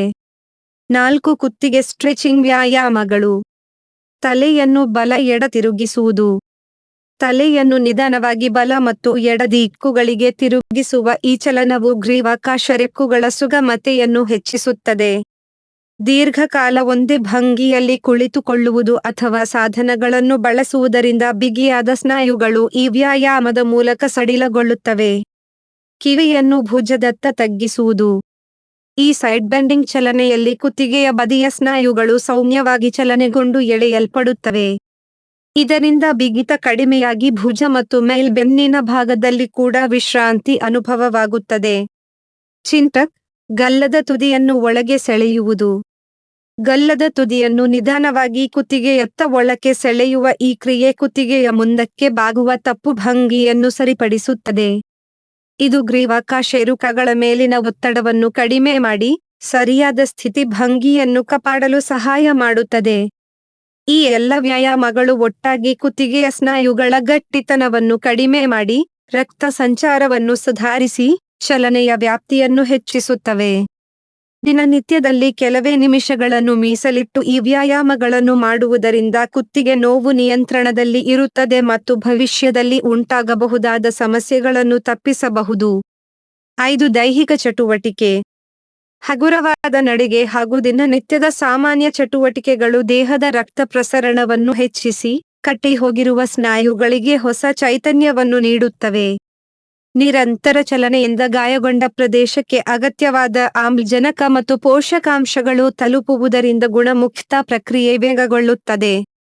ಹಗುರವಾದ ಚಲನೆಗಳು ದೇಹವನ್ನು ಸ್ತಬ್ಧವಾಗಿರಿಸುವುದನ್ನು ತಪ್ಪಿಸಿ, ಗಟ್ಟಿತನ ಮತ್ತು ನೋವಿನ ಪ್ರಮಾಣವನ್ನು ಕಡಿಮೆ ಮಾಡುತ್ತವೆ.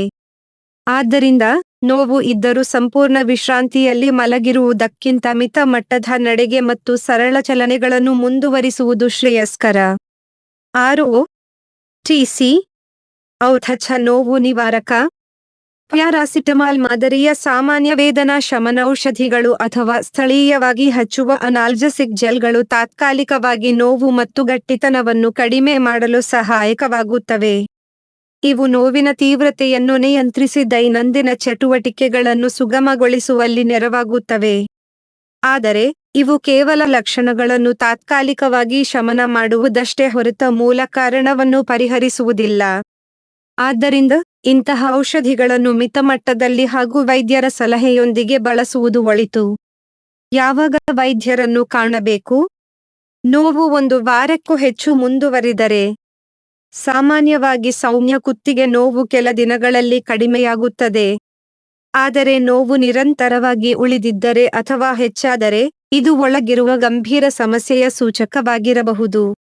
ಜ್ವರ, ತೀವ್ರ ತಲೆನೋವು ಅಥವಾ ಅಸ್ಪಷ್ಟ ತೂಕ ಇಳಿಕೆ ಕಂಡುಬಂದರೆ. ಇಂತಹ ಲಕ್ಷಣಗಳು ಸೋಂಕು, ಉರಿಯೂತ ಅಥವಾ ಬೇರೆ ವೈದ್ಯಕೀಯ ಸಮಸ್ಯೆಗಳ ಸಂಕೇತವಾಗಬಹುದು ಮತ್ತು ತ್ವರಿತ ವೈದ್ಯಕೀಯ ಪರೀಕ್ಷೆ ಅತ್ಯಗತ್ಯ. ಕೈಗಳಲ್ಲಿ ದುರ್ಬಲತೆ, ಚಳಚಳಿಕೆ, ಸುಣ್ಣಾಗುವುದು ಅಥವಾ ಹಿಡಿತದ ಶಕ್ತಿ ಕಡಿಮೆಯಾಗುವುದು. ಇದು ನರಗಳ ಮೇಲೆ ಒತ್ತಡ ಬೀಳುತ್ತಿರುವ ಪ್ರಮುಖ ಸೂಚನೆ. ತಡಮಾಡಿದರೆ ಲಕ್ಷಣಗಳು ತೀವ್ರಗೊಳ್ಳುವ ಸಾಧ್ಯತೆ ಇದೆ. ಅಪಘಾತದ ನಂತರ ಉಂಟಾದ ಕುತ್ತಿಗೆ ನೋವು, ವಾಹನ ಅಪಘಾತ, ಬೀಳುವುದು ಅಥವಾ ತೀವ್ರ ಜಟಕೆಯ ನಂತರದ ನೋವು ವಿಪ್ಲಾಶ್ ಅಥವಾ ಗಂಭೀರ ಗ್ರೀವಾಗಾಯಕ್ಕೆ ಸೂಚನೆಯಾಗಿರಬಹುದು. ತಕ್ಷಣ ಪರೀಕ್ಷೆ ಅಗತ್ಯ. ನಡೆಯಲು ಕಷ್ಟ, ಸಮತೋಲನ ಕಳೆದುಕೊಳ್ಳುವುದು ಅಥವಾ ಅಸಹಜ ದುರ್ಬಲತೆ. ಇಂತಹ ಲಕ್ಷಣಗಳು ನರಮಂಡಲದ ಗಂಭೀರ ತೊಂದರೆಯನ್ನು ಸೂಚಿಸಬಹುದು ಮತ್ತು ತಕ್ಷಣ ಚಿಕಿತ್ಸೆ ಅಗತ್ಯವಾಗಿರುತ್ತದೆ. ನೋವು ತಡೆಯಲು ಸಲಹೆಗಳು. ದೇಹಕ್ಕೆ ಅನುಕೂಲವಾಗುವ ಕಾರ್ಯಸ್ಥಳ, ಎರ್ಗೋನಾಮಿಕ್ ವಿನ್ಯಾಸ. ಕೆಲಸ ಮಾಡುವಾಗ ಮೇಜು, ಕುರ್ಚಿ, ಸ್ಕ್ರೀನ್ ಎತ್ತರ ಮತ್ತು ಕೈಗಳ ಸ್ಥಾನ ಈ ಅಂಶಗಳು ದೇಹದ ಭಂಗಿಗೆ ಹೊಂದಿಕೊಳ್ಳುವಂತೆ ಇರಬೇಕು. ಸರಿಯಾದ ಎರ್ಗೋನಾಮಿಕ್ ವಿನ್ಯಾಸವು ಕುತ್ತಿಗೆ, ಭುಜ ಮತ್ತು ಬೆನ್ನಿನ ಮೇಲೆ ಬೀಳುವ ಅನಗತ್ಯ ಒತ್ತಡವನ್ನು ಕಡಿಮೆ ಮಾಡುತ್ತದೆ ಮತ್ತು ದೀರ್ಘಕಾಲ ಆರಾಮದಾಯಕವಾಗಿ ಕೆಲಸ ಮಾಡಲು ಸಹಾಯಕವಾಗುತ್ತದೆ. ಮೊಬೈಲ್ ಬಳಕೆ ಕಡಿಮೆ ಮಾಡುವುದು. ಮೊಬೈಲ್ನಿಂದ ದೀರ್ಘಕಾಲ ಕುತ್ತಿಗೆಯನ್ನು ಕೆಳಕ್ಕೆ ಬಾಗಿಸುವ ಅಭ್ಯಾಸವು ಕುತ್ತಿಗೆಯ ಮೇಲೆ ಅತಿಯಾದ ಭಾರವನ್ನು ಉಂಟು ಮಾಡುತ್ತದೆ. ಹಾಗಾಗಿ ಬಳಕೆಯ ಅವಧಿಯನ್ನು ನಿಯಂತ್ರಿಸುವುದು, ಸ್ಕ್ರೀನ್ ಅನ್ನು ಕಣ್ಣಿನ ಮಟ್ಟಕ್ಕೆ ತರಲು ಸ್ಟ್ಯಾಂಡ್ಗಳನ್ನು ಬಳಸುವುದು ಮತ್ತು ನಿರಂತರ ಪರಿಶೀಲನೆ ಅಭ್ಯಾಸವಿರದಂತೆ ಗಮನಿಸುವುದು ಕುತ್ತಿಗೆ ನೋವಿನ ತಡೆಗೆ ಬಹಳ ಮುಖ್ಯ. ಕುತ್ತಿಗೆ ಮತ್ತು ಮೇಲಿನ ಬೆನ್ನು ಸ್ನಾಯುಗಳನ್ನು ಬಲಪಡಿಸುವ ವ್ಯಾಯಾಮ. ನಿಯಮಿತ ಸ್ಟ್ರೆಂಥನಿಂಗ್ ವ್ಯಾಯಾಮಗಳು ಸ್ನಾಯುಗಳ ಲವಚಕತೆ ಮತ್ತು ಬಲವನ್ನು ಹೆಚ್ಚಿಸಿ, ಕುತ್ತಿಗೆಯನ್ನು ಸರಿಯಾದ ಭಂಗಿಯಲ್ಲಿ ಬೆಂಬಲಿಸಲು ಸಹಾಯ ಮಾಡುತ್ತವೆ. ಬಲವಾದ ಸ್ನಾಯುಗಳು ದೈನಂದಿನ ಚಟುವಟಿಕೆಗಳಲ್ಲಿನ ಒತ್ತಡವನ್ನು ಸುಲಭವಾಗಿ ತಡೆಯಬಲ್ಲವು. ಒತ್ತಡ ನಿರ್ವಹಣೆ. ಹೆಚ್ಚಿದ ಮಾನಸಿಕ ಒತ್ತಡವು ಕುತ್ತಿಗೆ ಮತ್ತು ಭುಜ ಸ್ನಾಯುಗಳಲ್ಲಿ ಬಿಗಿತವನ್ನು ಉಂಟು ಮಾಡುತ್ತದೆ. ಧ್ಯಾನ, ಯೋಗ, ಪ್ರಾಣಾಯಾಮ, ಹವ್ಯಾಸಗಳು ಮತ್ತು ಸಮರ್ಪಕ ನಿದ್ರೆ ಇವು ಒತ್ತಡವನ್ನು ಕಡಿಮೆ ಮಾಡಿ ಸ್ನಾಯುಗಳು ನೈಸರ್ಗಿಕವಾಗಿ ಸಡಿಲವಾಗಲು ಸಹಾಯ ಮಾಡುತ್ತವೆ.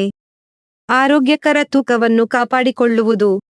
ಶರೀರದ ತೂಕ ಹೆಚ್ಚಿದಂತೆ ಕಶೇರುಕಗಳ ಮೇಲೆ, ವಿಶೇಷವಾಗಿ ಗ್ರೀವ ಮತ್ತು ಕಮರು ಭಾಗಗಳ ಮೇಲೆ ಹೆಚ್ಚಿನ ಒತ್ತಡ ಬೀಳುತ್ತದೆ. ಸಮತೋಲನ ಆಹಾರ ಮತ್ತು ನಿಯಮಿತ ವ್ಯಾಯಾಮದ ಮೂಲಕ ತೂಕವನ್ನು ನಿಯಂತ್ರಣದಲ್ಲಿ ಇರಿಸುವುದರಿಂದ ಕುತ್ತಿಗೆ ನೋವಿನ ಸಂಭವ ಕಡಿಮೆಯಾಗುತ್ತದೆ ಮತ್ತು ದೇಹದ ಒಟ್ಟು ಕಾರ್ಯಕ್ಷಮತೆ ಸುಧಾರಿಸುತ್ತದೆ. ಬಹುತೇಕ ಕುತ್ತಿಗೆ ನೋವು ನಮ್ಮ ದೈನಂದಿನ ಜೀವನ ಶೈಲಿ, ತಪ್ಪಾದ ಭಂಗಿ ಮತ್ತು ನಿರಂತರ ಸಾಧನ ಬಳಕೆಯಿಂದ ಉಂಟಾಗುವ ಸಾಮಾನ್ಯ ಸಮಸ್ಯೆಯಾಗಿದೆ. ಸರಳವಾದ ದಿನನಿತ್ಯದ ಬದಲಾವಣೆಗಳು, ಸರಿಯಾದ ಭಂಗಿಗಳನ್ನು ಕಾಯ್ದುಕೊಳ್ಳುವುದು, ನಿಯಮಿತವಾಗಿ ಸ್ಟ್ರೆಚಿಂಗ್ ಮತ್ತು ಬಲಪಡಿಸುವ ವ್ಯಾಯಾಮ ಮಾಡುವುದು, ಕೆಲಸದ ಮಧ್ಯೆ ಸೂಕ್ತ ವಿರಾಮಗಳನ್ನು ತೆಗೆದುಕೊಳ್ಳುವುದು ಮತ್ತು ದೇಹ ಮನಸ್ಸಿಗೆ ಸಮರ್ಪಕ ವಿಶ್ರಾಂತಿ ನೀಡುವುದು ಕುತ್ತಿಗೆಯ ಮೇಲಿನ ಒತ್ತಡವನ್ನು ಗಣನೀಯವಾಗಿ ಕಡಿಮೆ ಮಾಡುತ್ತವೆ. ಅಲ್ಲದೆ, ಮೊಬೈಲ್ ಮತ್ತು ಕಂಪ್ಯೂಟರ್ ಬಳಕೆಗೆ ಎರ್ಗೋನಾಮಿಕ್ ಕ್ರಮಗಳನ್ನು ಅನುಸರಿಸುವುದು, ಒತ್ತಡವನ್ನು ನಿಯಂತ್ರಿಸುವುದು ಹಾಗೂ ಆರೋಗ್ಯಕರ ತೂಕವನ್ನು ಕಾಪಾಡಿಕೊಳ್ಳುವುದು ಕುತ್ತಿಗೆಯ ದೀರ್ಘಕಾಲಿಕ ಆರೋಗ್ಯಕ್ಕಾಗಿ ಅತ್ಯವಶ್ಯಕ. ಸಾಮಾನ್ಯವಾಗಿ ಈ ಕ್ರಮಗಳು ನೋವನ್ನು ನಿಯಂತ್ರಣದಲ್ಲಿ ಇಡಬಹುದು. ಆದರೆ ಲಕ್ಷಣಗಳು ಮುಂದುವರಿದರೆ, ಹೆಚ್ಚಾದರೆ ಅಥವಾ ದುರ್ಬಲತೆ, ಸುಣ್ಣಾಗುವುದು, ಚಲನೆಗೆ ತೊಂದರೆ ಇತ್ಯಾದಿ ಸಂಕೇತಗಳು ಕಂಡುಬಂದರೆ, ತಕ್ಷಣ ವೈದ್ಯರನ್ನು ಸಂಪರ್ಕಿಸುವುದು ಅತ್ಯಂತ ಸೂಕ್ತ. ಸಮಯಕ್ಕೆ ಸರಿಯಾದ ವೈದ್ಯಕೀಯ ಸಲಹೆ ಮತ್ತು ಚಿಕಿತ್ಸೆ ಸಮಸ್ಯೆಯನ್ನು ಗಂಭೀರವಾಗುವುದನ್ನು ತಪ್ಪಿಸಿ, ಕುತ್ತಿಗೆಯ ಆರೋಗ್ಯ ಮತ್ತು ಜೀವನ ಮಟ್ಟವನ್ನು ಕಾಪಾಡಲು ಸಹಕಾರಿ. 6 ಸಂಸ್ಕೃತಿ. ಬಾಲಿ ಜನರ ಶವ ಸಂಸ್ಕಾರ. ಇಲ್ಲಿ ಸಾವೆಂದರೆ ಶುಭ ಸಮಾಚಾರ. ಬಾಲಿ ದ್ವೀಪದ ಜನರ ಪಾಲಿಗೆ ಮರಣ ಎನ್ನುವುದು ಸ್ವರ್ಗಾರೋಹಣಕ್ಕೆ ತೆರೆದುಕೊಳ್ಳುವ ಹೆಬ್ಬಾಗಿಲು. ಇಲ್ಲಿ ದುಃಖಕ್ಕೆ ಅವಕಾಶವಿಲ್ಲ. ಇಲ್ಲಿನ ಶವ ಸಂಸ್ಕಾರದ ರೀತಿಯೇ ಅನನ್ಯ, ಅಸದೃಶ. ಸಹಸ್ರ ಸಂಖ್ಯೆಯಲ್ಲಿ ಶವಕ್ಕೆ ವಿದಾಯ ಹೇಳಿ ಸಂತೃಪ್ತಿಯಿಂದ ಬೀಳ್ಕೊಡುವ ಈ ವಿಧಿಯಾಚರಣೆಗೆ ತನ್ನದೇ ಆದ ವೈಶಿಷ್ಟ್ಯವಿದೆ. ಇಂಡೋನೇಷ್ಯಾದ ಬಾಲಿ ದ್ವೀಪವಾಸಿಗಳಲ್ಲಿ ಜನರಲ್ಲಿ ದೇಹ ಹಾಗೂ ಆತ್ಮ ಕುರಿತಂತೆ ಒಂದು ಪರಂಪರಾಗತ ನಂಬಿಕೆ ಇದೆ. ಮಾನವನ ದೇಹವೆನ್ನುವುದು ಆತ್ಮಕ್ಕೆ ಒಂದು ತಾತ್ಕಾಲಿಕ ನೆಲೆ. ಈ ದೇಹವು ಅಶುದ್ಧವಾಗಿದೆ ಮತ್ತು ಅದಕ್ಕೆ ಯಾವುದೇ ಪ್ರಾಮುಖ್ಯತೆ ಇಲ್ಲ. ಮರಣದ ಅನಂತರ ಆತ್ಮವು ಮತ್ತೊಂದು ರೂಪದಲ್ಲಿ ಬೇರೆಡೆ ಜನಿಸಬಹುದು. ಮರಣದ ಅನಂತರ ಹಲವರ ಆತ್ಮ ನರಕಕ್ಕೆ ಹೋದರೆ, ಮತ್ತೆ ಕೆಲವರು ಸ್ವರ್ಗಕ್ಕೆ ಹೋಗುತ್ತದೆ. ಕೆಲವರಿಗೆ ಮೋಕ್ಷವು ಸಿಕ್ಕಿ ದೇವರಲ್ಲಿ ಲೀನವಾಗಬಹುದು. ಮೋಕ್ಷ ಸಾಧನೆಗೆ ಆತ್ಮವು ಅನೇಕ ಹಂತಗಳನ್ನು ಹಾದು ಹೋಗಬೇಕಿದ್ದು, ಅವುಗಳಲ್ಲಿ ದಹನ ಕ್ರಿಯೆಯೂ ಒಂದಾಗಿದೆ ಎನ್ನುವುದು ಇವರ ವಿಶ್ವಾಸ. ಬಾಲಿ ಜನರಲ್ಲಿ ಸಾವಿನ ಆಚರಣೆ ಬೇರೆ ದೇಶಗಳ ಸಂಸ್ಕೃತಿಗಳಿಗಿಂತ ಭಿನ್ನವಾಗಿದೆ. ಅಂತ್ಯಕ್ರಿಯೆ ಎನ್ನುವುದು ಅವರಿಗೆ ಅತ್ಯಂತ ಹೆಮ್ಮೆ ಮತ್ತು ಸಂತೋಷದ ಆಚರಣೆ ಅಥವಾ ಅವರಲ್ಲಿ ಶೋಕಾಚರಣೆ ಎಂಬುದಿಲ್ಲ. ಕುಟುಂಬದ ಸದಸ್ಯ ಸ್ನೇಹಿತ ಅಂತಿಮವಾಗಿ ದೇವರ ಬಳಿ ಮರಳುತ್ತಾನೆ ಎಂದು ನಂಬಿರುವುದೇ ಇದಕ್ಕೆ ಮೂಲ ಕಾರಣ. ಬಾಲಿ ಸಂಪ್ರದಾಯದಲ್ಲಿ ಸಾವಿನ ಹಾಗೂ ದಹನದ ವಿಧಿಗಳು ಭಿನ್ನವಾಗಿವೆ. ಮನುಷ್ಯ ಮರಣ ಹೊಂದಿದಾಗ ಅಂತ್ಯಕ್ರಿಯೆಯನ್ನು ಸರಳ ವಿಧಿಗಳೊಂದಿಗೆ ಮಾಡಲಾಗುತ್ತದೆ. ಕೆಲವು ಕುಟುಂಬಗಳಲ್ಲಿ ಮೃತ ದೇಹದ ಅಂತ್ಯ ಸಂಸ್ಕಾರ ಮಾಡಲು ಅವಕಾಶ ಸಿಗುವವರೆಗೂ ಮನೆ ಮಂದಿ ಆ ಶವವನ್ನು ತಾತ್ಕಾಲಿಕವಾಗಿ ಹೂತುಕಾಪಿಟ್ಟುಕೊಳ್ಳುತ್ತಾರೆ. ಶವ ಸಂಸ್ಕಾರದ ವಿಧಿ ಅಲ್ಲಿ ಅತ್ಯಂತ ದುಬಾರಿ. ಈ ಸಮಾರಂಭದ ತಯಾರಿಗೆ ತಿಂಗಳಿಗೂ ಹೆಚ್ಚು ಕಾಲ ನಡೆಯುವ ವಿಧಿಯಾಚರಣೆಗೆ ತಗಲುವ ವೆಚ್ಚ ನೂರಾರು ಮಿಲಿಯನ್ ಬಾಲಿನೀಸ್. ಕಡಿಮೆ ಆದಾಯವಿರುವವರು ಶ್ರೀಮಂತ ಕುಟುಂಬದವರ ಜೊತೆ ಸೇರಿ ದಹನ ಕ್ರಿಯೆಯನ್ನು ಮಾಡುತ್ತಾರೆ. ಅದಕ್ಕಾಗಿಯೇ ಇಂತಹ ಕುಟುಂಬಗಳಲ್ಲಿ ಮರಣ ಹೊಂದಿದವರ ಕಳೇಬರವನ್ನು ತಾತ್ಕಾಲಿಕವಾಗಿ ಹೂಳಲಾಗಿರುತ್ತದೆ. ದಹನ ಕ್ರಿಯೆ ಶವ ಸಂಸ್ಕಾರಕ್ಕೆ ಎಲ್ಲ ದಿನಗಳು ಸೂಕ್ತವಲ್ಲ. ದಿನವನ್ನು ನಿಗದಿಪಡಿಸಲು ಧಾರ್ಮಿಕ ಸಲಹೆಗಾರರಲ್ಲಿ ಸಮಾಲೋಚಿಸುತ್ತಾರೆ. ದಿನ ನಿಗದಿಯಾಗುತ್ತಿದ್ದಂತೆ ಸಿದ್ಧತೆ ಪ್ರಾರಂಭ. ಸುದೀರ್ಘ ಕಾರ್ಯಕ್ರಮದಲ್ಲಿ ₹1000 ಮಂದಿ ಭಾಗವಹಿಸುತ್ತಾರೆ. ಎಲ್ಲರೂ ಸೇರಿ ಕೆಲಸವನ್ನು ಹಂಚಿಕೊಂಡು ಸಹಕಾರ ತತ್ವದಲ್ಲಿ ಕಾರ್ಯನಿರ್ವಹಿಸುತ್ತಾರೆ. ಕೆಲಸಗಾರರಿಗಾಗಿ ತಾತ್ಕಾಲಿಕ ಶಿಬಿರಗಳ ನಿರ್ಮಾಣವಾಗುತ್ತದೆ. ಪೂಜೆ ಪುನಸ್ಕಾರಗಳಲ್ಲಿ ಮಹಿಳೆಯರು ಪಾಲ್ಗೊಂಡರೆ ಕಷ್ಟದ ಕೆಲಸಗಳು ಗಂಡಸರಿಗೆ ಮೀಸಲು. ಪ್ರಾಣಿಗಳ ಹೋಲುವ ಶವ ಪೆಟ್ಟಿಗೆ. ಮೊದಲ ಹಂತದ ತಯಾರಿಯಲ್ಲಿ ಲೆಂಬು ಎಂದು ಕರೆಯಲಾಗುವ ಶವ ಪೆಟ್ಟಿಗೆಗಳ ತಯಾರಿ. ಹಸು, ಸಿಂಹ, ಜಿಂಕೆ, ಆಡು, ಹುಲಿ, ಆನೆ, ಗೂಳಿ ಮುಂತಾದ ಪ್ರಾಣಿಗಳ ಚಿತ್ರಿಕೆಗಳು ಇರುವ ಶವ ಪೆಟ್ಟಿಗೆಗಳನ್ನು ಮರದ ಕಾಂಡದಿಂದ ತಯಾರಿಸಲಾಗುತ್ತದೆ. ಗಮನಿಸಬೇಕಾದ ಅಂಶವೆಂದರೆ ಎಲ್ಲ ಶವ ಪೆಟ್ಟಿಗೆಗಳು 4 ಕಾಲಿನ ಪ್ರಾಣಿಗಳ ರೂಪದಲ್ಲೇ ಇರುವುದು. ಪ್ರಾಣಿಗಳ 4 ಕಾಲುಗಳು ಎಂಪಟ್ ಎನ್ನಲಾಗುವ 4 ಆಧ್ಯಾತ್ಮಿಕ ಒಡಹುಟ್ಟಿದವರನ್ನು ಸಂಕೇತಿಸುತ್ತವೆ ಎನ್ನುತ್ತಾರೆ ಬಾಲಿನೀಸ್ಗಳು. ಇಲ್ಲಿನ ಮತ್ತೊಂದು ನಂಬಿಕೆಯೆಂದರೆ ಪುರುಷರಿಗೆ ಗುಳಿಯಾಕಾರದ ಶವ ಪೆಟ್ಟಿಗೆಯಾದರೆ ಮಹಿಳೆಯರಿಗೆ ಹಸುವಿನ ಆಕಾರದ ಶವ ಪೆಟ್ಟಿಗೆ. ಸಾವು ಮತ್ತು ವಿನಾಶದ ದೇವರಾದ ಶಿವನ ವಾಹನ ಬಸವ ಗೂಳಿ. ಆದ್ದರಿಂದ ಇದನ್ನು ಬಹಳ ಪ್ರತಿಷ್ಠಿತವೆಂದು ಪರಿಗಣಿಸಲಾಗುತ್ತದೆ. ಪ್ರಾಣಿಗಳ ಆಕೃತಿಯನ್ನು ನಿರ್ಮಿಸಿರುವ ಜಾಗದಲ್ಲಿ ವಾಡ ಅಥವಾ ಬಡೆ ಎಂಬ ಸ್ಮಶಾನ ಗೋಪುರವನ್ನು ನಿರ್ಮಿಸುತ್ತಾರೆ. ಈ ಗೋಪುರ ಬ್ರಹ್ಮಾಂಡವನ್ನು ಸಂಕೇತಿಸುವ ಅನೇಕ ಭಾಗಗಳನ್ನು ಹೊಂದಿದೆ. ಗೋಪುರದ ತಳದಲ್ಲಿ ಆಮೆ ಮತ್ತು ಡ್ರ್ಯಾಗನ್ ಚಿತ್ರಗಳು ಭೂಗತ, ಪಾತಾಳ, ಲೋಕವನ್ನು ಪ್ರತಿನಿಧಿಸುತ್ತವೆ. ಇದರ ಮೇಲೆ ಮರ, ಗಿಡ, ಪರ್ವತಗಳ ವಿನ್ಯಾಸಗಳೊಂದಿಗೆ ಮಾನವ ಪ್ರಪಂಚವನ್ನು ಮರುಸೃಷ್ಟಿಸಲಾಗುತ್ತದೆ. ಗೋಪುರದಲ್ಲಿ ಮೇರು ಎಂಬ ಪಗೋಡದಂಥ ರಚನೆಯಿದೆ. ಇದು ಸ್ವರ್ಗದ ಪ್ರತಿರೂಪ. ಗೋಪುರದ ಎತ್ತರವು ಮೃತ ವ್ಯಕ್ತಿಯ ಶ್ರೀಮಂತಿಕೆಯ ದ್ಯೋತಕವಾಗಿರುತ್ತದೆ. ಆಕೆ ಹೆಚ್ಚು ಶ್ರೀಮಂತನಾದರೆ ಶ್ರೀಮಂತಳಾದರೆ ಗೋಪುರದ ಎತ್ತರ 10 ರಿಂದ 20 ಮೀಟರ್ಗಳಷ್ಟು ಹೆಚ್ಚಾಗುತ್ತದೆ. ದಹನ ಕ್ರಿಯೆಯ ದಿನ ಗ್ರಾಮದ ಎಲ್ಲ ಜನಸಮೂಹವು ಮುಂಜಾನೆಯೇ ಒಂದೆಡೆ ಸೇರುತ್ತದೆ. ಪ್ರತಿಯೊಬ್ಬರೂ ತಮ್ಮ ನಿಯಮಾನುಸಾರ ಸಾಂಪ್ರದಾಯಿಕ ವೇಷಭೂಷಣಗಳನ್ನು ಧರಿಸುವುದು ಕಡ್ಡಾಯ. ಅವರಲ್ಲಿ ಸಾಂಪ್ರದಾಯಿಕ ವಾದ್ಯವೃಂದದ ಗುಂಪು, ಬಿದಿರಿನ ಕ್ಸೈಲೋಫೋನ್, ಗೇಮಲಾನ್ ಮುಂತಾದ ವಾದ್ಯಗಳಿಂದ ಮಧುರವಾದ ಸ್ವರಗಳನ್ನು ನುಡಿಸುತ್ತಾರೆ. ನರ್ತಕಿಯರು ಪತ್ರ ನೃತ್ಯವನ್ನು ಪ್ರದರ್ಶಿಸುತ್ತಾರೆ. ಈ ಎಲ್ಲ ದೃಶ್ಯಗಳನ್ನು ಸೆರೆ ಹಿಡಿಯಲು ದೇಶ ವಿದೇಶದ ಛಾಯಾಗ್ರಾಹಕರು ನೆರೆದಿರುತ್ತಾರೆ. ದಹನ ಕ್ರಿಯೆಯ ಸಮಾರಂಭ. ಬಿಳಿ ವಸ್ತ್ರದಲ್ಲಿ ಸುತ್ತಲಾದ ಕಳೇಬರವನ್ನು ಗೋಪುರಕ್ಕೆ ವಾಡ, ಪತ್ರ ಮಂತ್ರಗಳ ಪಠಣದ ನಡುವೆ ಕೊಂಡೊಯ್ಯುವ ಕಾರ್ಯಕ್ರಮ ಒಂದೆಡೆ.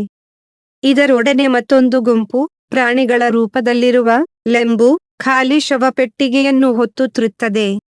ಮೃತನ ಮೃತಳ ಸಂಬಂಧಿಕರ ಹಾಗೂ ದಹನ ಕ್ರಿಯೆಗೆ ಅವಶ್ಯವಿರುವ ಕಾಣಿಕೆಗಳನ್ನು ಹೊತ್ತ ಮಹಿಳೆಯರ ಸಾಲು ಅವರನ್ನು ಹಿಂಬಾಲಿಸುತ್ತದೆ. ಅನಂತರ ಮೃತನ ಕುಟುಂಬದ ಸದಸ್ಯರು ಶವಪೆಟ್ಟಿಗೆಯ ಹಿಂಭಾಗವನ್ನು ಪತ್ರ ಕಠಾರಿಯ ಮೂಲಕ ತೆರೆಯುತ್ತಾರೆ. ತೆರೆದ ರಂಧ್ರದ ಮೂಲಕ ಮೃತದೇಹವನ್ನು ಅಥವಾ ಮೂಳೆಗಳನ್ನು ಕೆಲವು ಬಟ್ಟೆಗಳು ಹಾಗೂ ಕಾಣಿಕೆ ಮತ್ತು ಪರಿಕರಗಳೊಂದಿಗೆ ಶವಪೆಟ್ಟಿಗೆಯೊಳಗೆ ಇರಿಸಿ ಮೃತರ ಅಂತಿಮ ಮುಖ ದರ್ಶನದ ಅವಕಾಶ ಕಲ್ಪಿಸಲಾಗುತ್ತದೆ. ಹಿಂಭಾಗವನ್ನು ಮುಚ್ಚಿದ ಕೂಡಲೇ ಪ್ರಧಾನ ಅರ್ಚಕರ ಮಂತ್ರಘೋಷದ ನಡುವೆ ಶವಪೆಟ್ಟಿಗೆಗೆ ಅಗ್ನಿಸ್ಪರ್ಶ ಮಾಡಲಾಗುತ್ತದೆ. ಅಗ್ನಿಯ ಜ್ವಾಲೆ ಆರಿದ ಬಳಿಕ ಕುಟುಂಬಸ್ಥರು ಬಿಳಿ ಬಟ್ಟೆ ಅಥವಾ ಹಳದಿ ತೆಂಗಿನಕಾಯಿಯಿಂದ ತಯಾರಿಸಿದ ಪಾತ್ರೆಯಲ್ಲಿ ಬೂದಿ ಮತ್ತು ಅಸ್ಥಿಯನ್ನು ಸಂಗ್ರಹಿಸುತ್ತಾರೆ.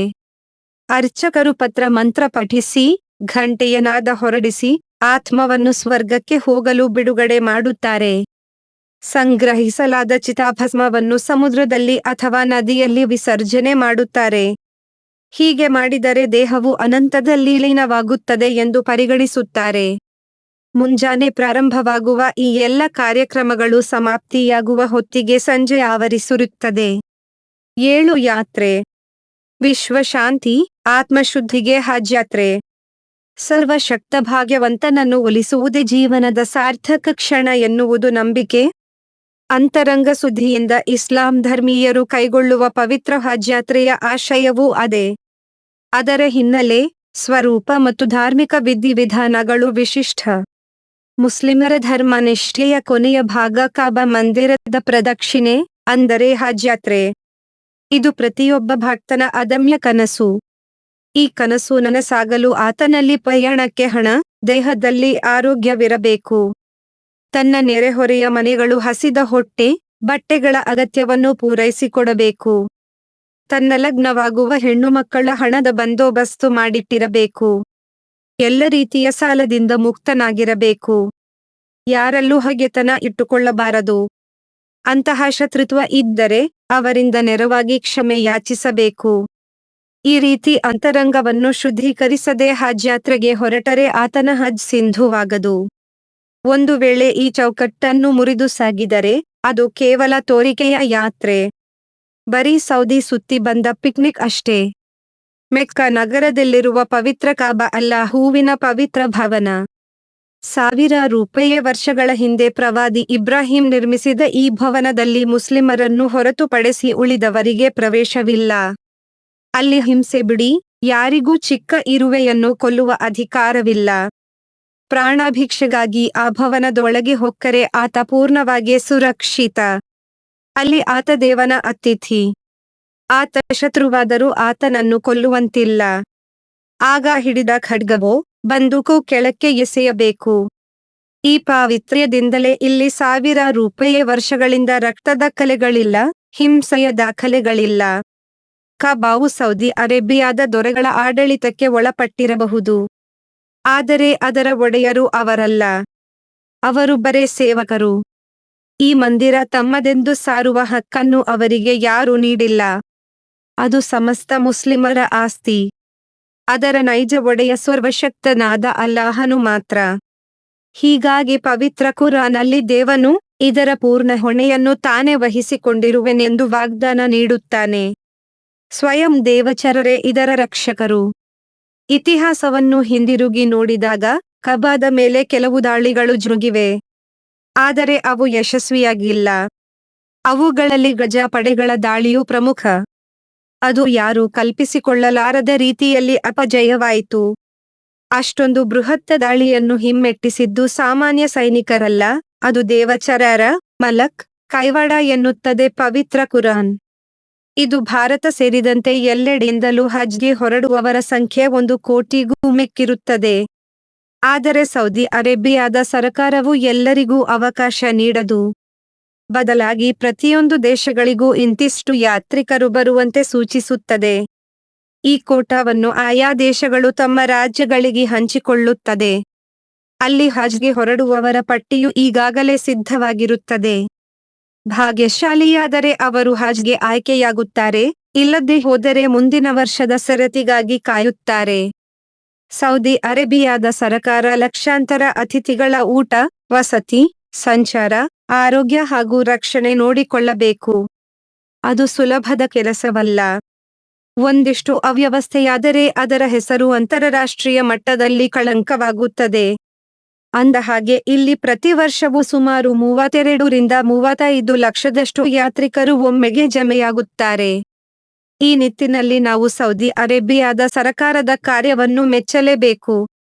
ಸೌದಿ ಅರೇಬಿಯಾದ ಉಳಿದ ಗಲ್ಫ್ ರಾಷ್ಟ್ರಗಳಿಗಿಂತ ಅತ್ಯಂತ ವಿಶಾಲವಾದದ್ದು.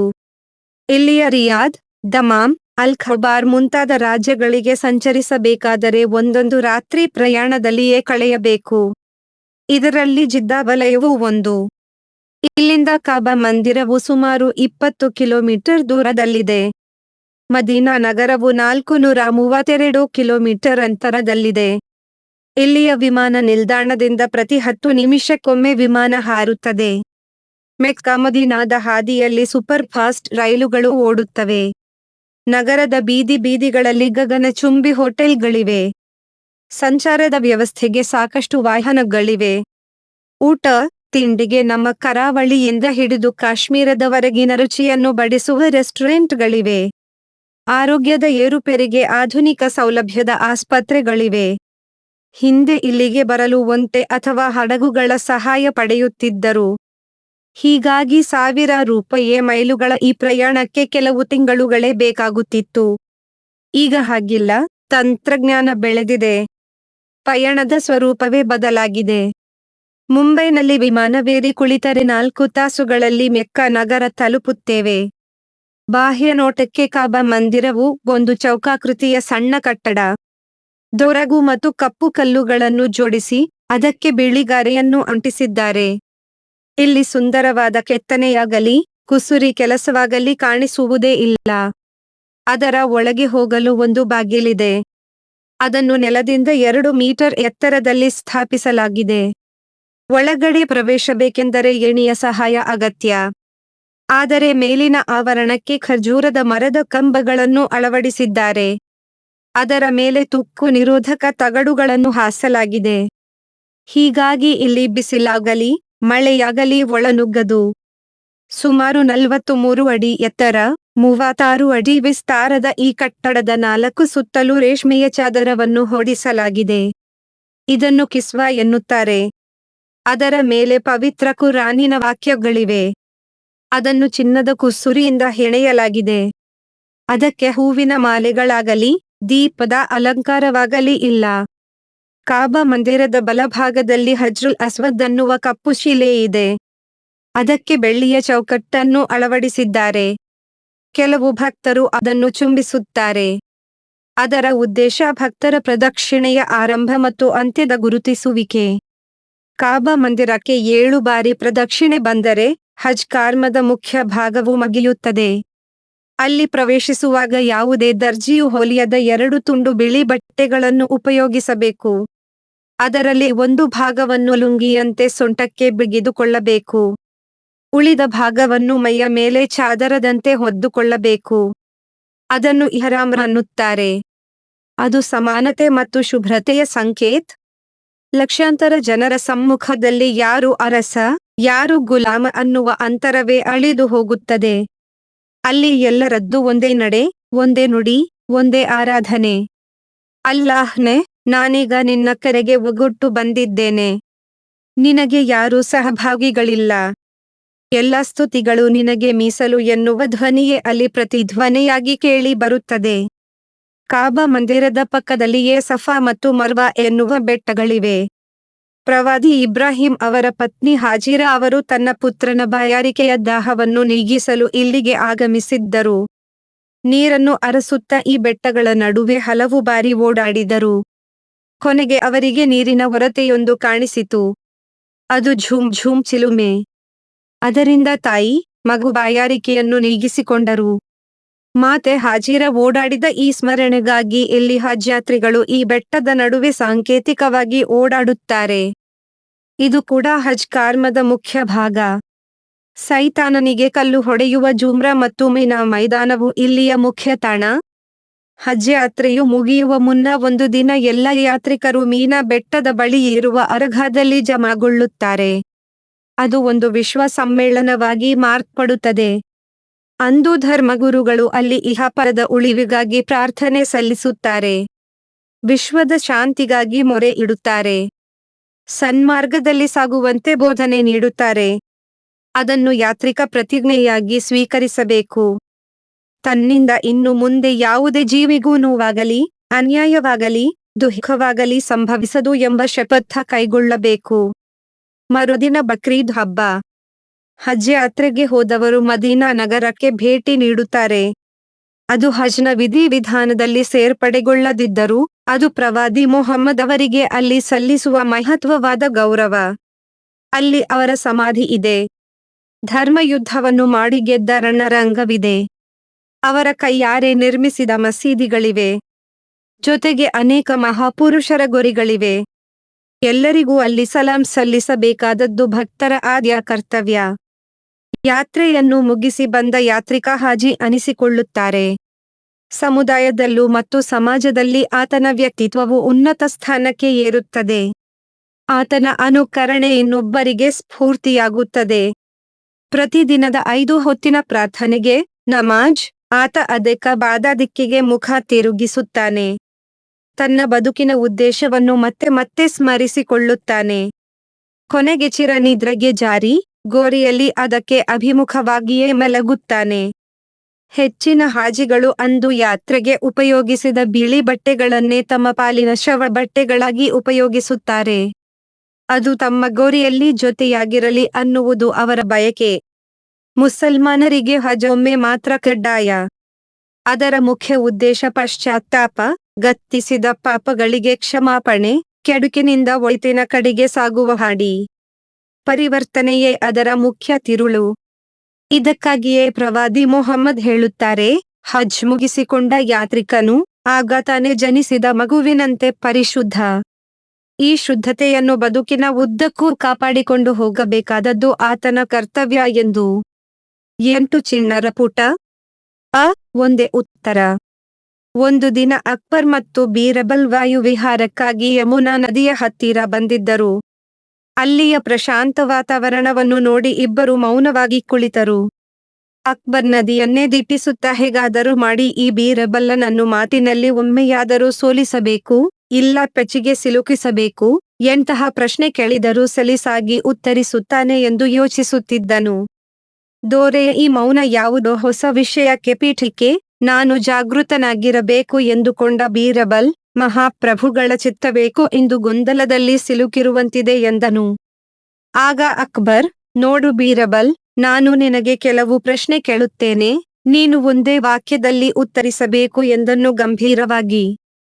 ಬೀರಬಲ್ ಮನದಲ್ಲಿ, ಓ ಹೀಗ ವಿಷಯ ಎಂದುಕೊಂಡು, ಜಹಾಂಪ್ನ, ಒಂದೇ ವಾಕ್ಯದಲ್ಲಿ ಉತ್ತರಿಸಲು ಕಷ್ಟವಾಗುತ್ತದೆ. ನಾನೊಬ್ಬ ಸಾಮಾನ್ಯ ಪ್ರಜೆಯಲ್ಲವೇ? ಆದರೂ ಪ್ರಯತ್ನಿಸುತ್ತೇನೆ, ತಪ್ಪಾದರೆ ತಾವು ಕ್ಷಮಿಸಬೇಕು ಎಂದನು. ನೀನು ಉತ್ತರಿಸಲು ಸೋತರೆ ರಾಜಸಭೆಯಲ್ಲಿ ನಿನ್ನ ತಪ್ಪನ್ನು ಒಪ್ಪಿಕೊಳ್ಳಬೇಕು ಎಂದಾಗ, ಇಂದಿನ ಹರಕೆ ಕುರಿ ನಾನೇ, ಹಾಗಾಗಿ ಹುಷಾರಾಗಿ ಉತ್ತರಿಸಬೇಕು ಎಂದುಕೊಂಡನು. ಮೊದಲನೆಯ ಪ್ರಶ್ನೆ, ಇದು ವಿದ್ಯಾರ್ಥಿಗಳು ತಾವು ಕಲಿತ ವಿದ್ಯೆಯನ್ನು ಯಾಕೆ ಮರೆಯುತ್ತಾರೆ ಎಂದನು. ಬೀರಬಲ್, ಈಗ ರಾಜನ ಮನಸ್ಸು ಸರಿಯಿಲ್ಲ. ನಾನು ಹೇಗೆ ಉತ್ತರ ಕೊಟ್ಟರೂ ತಪ್ಪಾಗುತ್ತದೆ. ಉಪಾಯವಾಗಿ ಈ ಪರಿಸ್ಥಿತಿಯನ್ನು ನಿಭಾಯಿಸಬೇಕು ಎಂದುಕೊಂಡು, ಜಹಾಂಪ್ನ, ವಿದ್ಯಾರ್ಥಿಗಳು ತಾವು ಕಲಿತ ವಿದ್ಯೆಯನ್ನು ದೊಡ್ಡವರಾದಾಗ ಮರೆಯುತ್ತಾರೆ ಎಂದನು. ನಿನ್ನ ಈ ಉತ್ತರದಿಂದ ನನಗೆ ಸಮಾಧಾನವಾಗಲಿಲ್ಲ ಎಂದ ಅಕ್ಬರ್, ಭೂಮಿಯಲ್ಲಿ ಬಿತ್ತಿದ್ದ ಪೈರು ಯಾವಾಗ ಮತ್ತು ಏಕೆ ಹಾಳಾಗುತ್ತದೆ ಎಂದು ಎರಡನೆಯ ಪ್ರಶ್ನೆ ಕೇಳಿದನು. ಮಳೆ ಬರದಿದ್ದಾಗ ಪೈರು ಬತ್ತಿ ಹೋಗುತ್ತದೆ ಎಂದು ಬೀರಬಲ್ ಸರಿಯಾದ ಉತ್ತರವಲ್ಲ ಎನ್ನುತ್ತಾ ರಾಜನು ಮೂರನೆಯ ಪ್ರಶ್ನೆ ಕೇಳಿದನು. ಎಲ್ಲ ಕುದುರೆಗಳು ಏಕೆ ವೇಗವಾಗಿ ಓಡುವುದಿಲ್ಲ? ನೀನು ಈ ಪ್ರಶ್ನೆಗೆ ಸರಿಯಾದ ಉತ್ತರ ಹೇಳಲೇಬೇಕು ಎಂದನು. ಬೀರಬಲ್ ಯೋಚಿಸಿದಂತೆ ಮಾಡಿ, ಜಹಾಂಪ್ನ, ದಷ್ಟಪುಷ್ಟ ಕುದುರೆಗಳು ವೇಗವಾಗಿ ಓಡುತ್ತವೆ. ಸಣಕಲ ಕುದುರೆಗಳು ವೇಗವಾಗಿ ಓಡುವುದಿಲ್ಲ ಎಂದನು. ಇದರಿಂದಲೂ ಅಕ್ಬರ್ನ ಮುಖ ಪ್ರಸನ್ನವಾಗಲಿಲ್ಲ. ಕೊನೆಯ ಪ್ರಶ್ನೆ ಕೇಳುತ್ತೇನೆ. ತಿಪ್ಪೆಯ ಗೊಬ್ಬರವೇಕೆ ಒಮ್ಮೊಮ್ಮೆ ಕೆಟ್ಟ ವಾಸನೆ ಬೀರುತ್ತದೆ ಎಂದನು.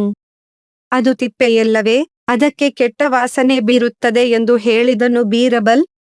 ಬೀರಬಲ್ಲನ ಅಸಹಜ ಉತ್ತರದಿಂದ ರೋಸಿ ಹೋದ ಅಕ್ಬರ್, ಬೀರಬಲ್, ನೀನು ಇಂದೇಕೆ ಸರಿಯಾದ ಉತ್ತರ ಹೇಳುತ್ತಿಲ್ಲ, ನಿಜ ಹೇಳು ಎಂದನು. ನನಗೆ ತಿಳಿದಂತೆ ಉತ್ತರಿಸಿದ್ದೇನೆ. ನನ್ನ ಉತ್ತರ ಸರಿಯಿಲ್ಲ ಅಂದರೆ ನೀವೇ ಹೇಳಿ ಎಂದು ವಿನಮ್ರನಾಗಿ ತಲೆ ಬಾಗಿಸಿದ ಬೀರಬಲ್. ಅದಕ್ಕೆ ಅಕ್ಬರ್, ನಿನ್ನನ್ನು ನಾನು ಚೆನ್ನಾಗಿ ಬಲ್ಲೆ. ನನ್ನ ಪ್ರಶ್ನೆಗಳಿಗೆ ಸರಿಯಾದ ಉತ್ತರವನ್ನು ಹೇಳುತ್ತಿಲ್ಲ ಯಾಕೆ ಎಂದಾಗ, ತಮ್ಮ ಮನಸ್ಸೇಕೋ ಇಂದು ಪ್ರಫುಲ್ಲವಾಗಿಲ್ಲ. ಅಲ್ಲದೆ ನನ್ನ ಮೇಲೆ ಅಸಮಾಧಾನ ಇದ್ದಂತಿದೆ. ಅದಕ್ಕೆ ಹಾಗೆ ಹೇಳಿದೆ, ಕ್ಷಮಿಸಿ ಎಂದ ಬೀರಬಲ್.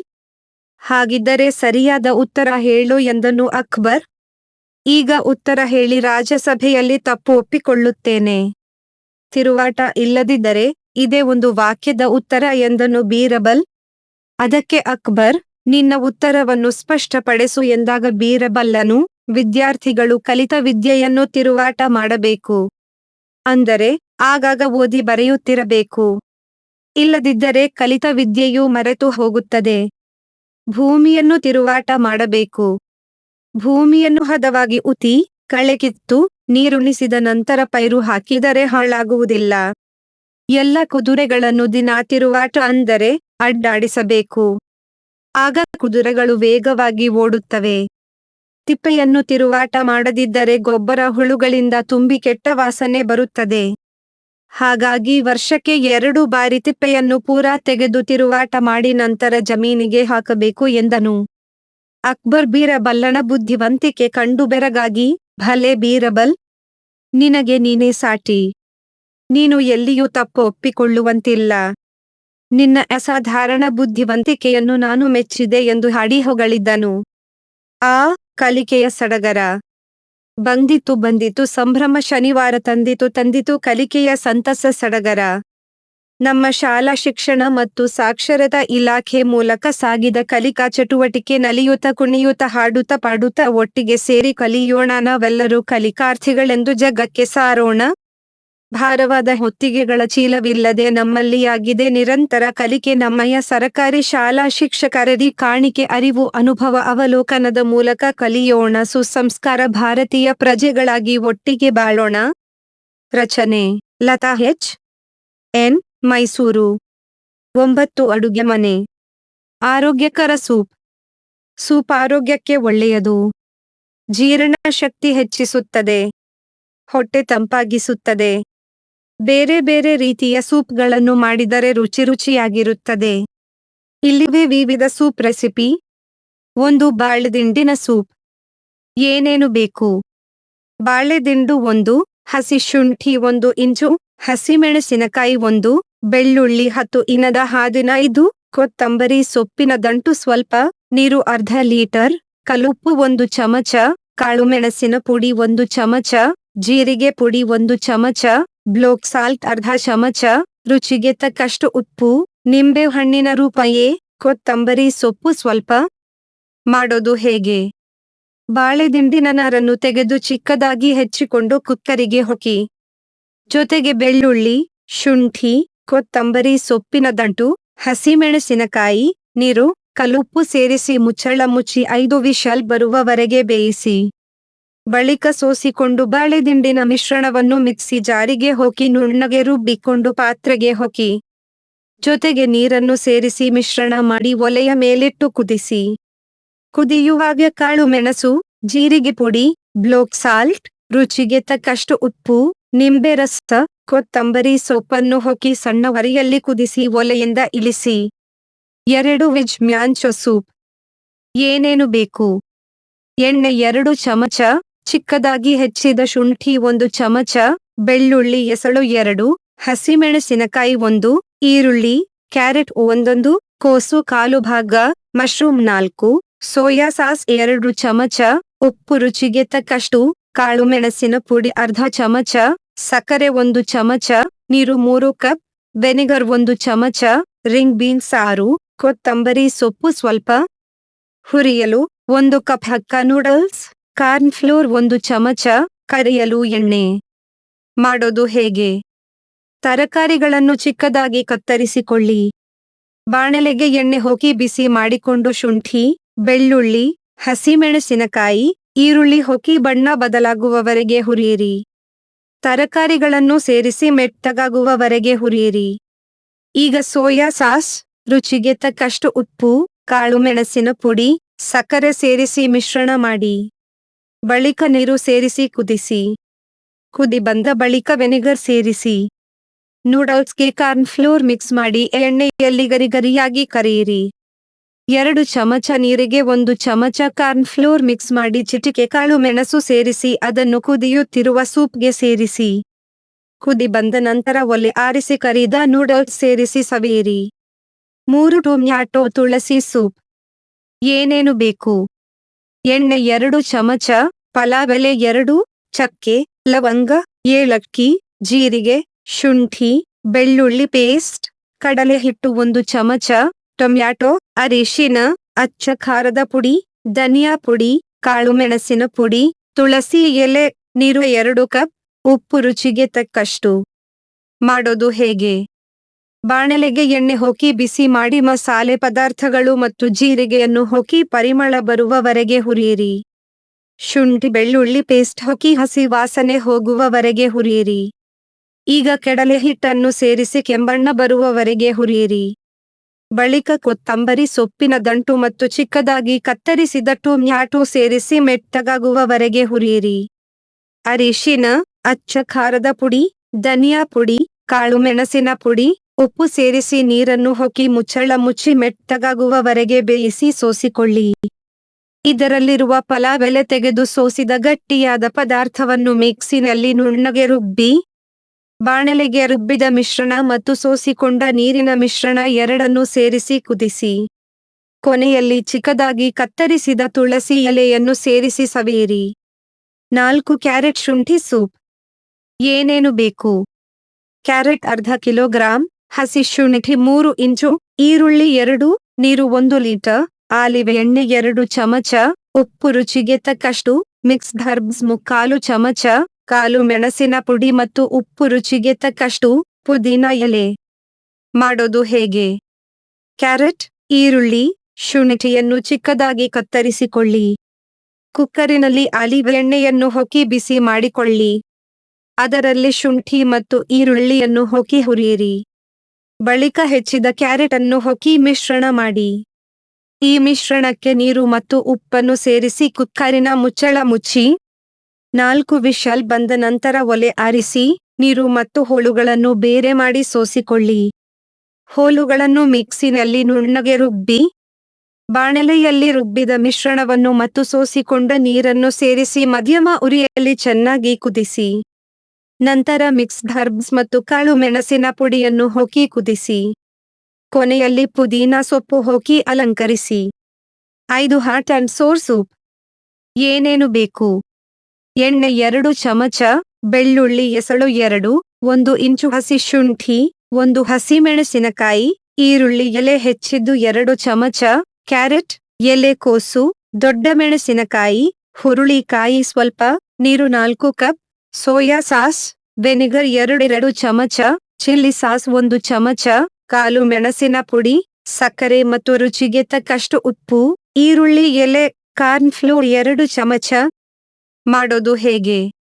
ಬಾಣಲೆಗೆ ಎಣ್ಣೆ ಹಾಕಿ ಬಿಸಿ ಮಾಡಿಕೊಂಡು ಬೆಳ್ಳುಳ್ಳಿ, ಶುಂಠಿ, ಹಸಿಮೆಣಸಿನಕಾಯಿ ಹಾಕಿ ಬಾಡಿಸಿ.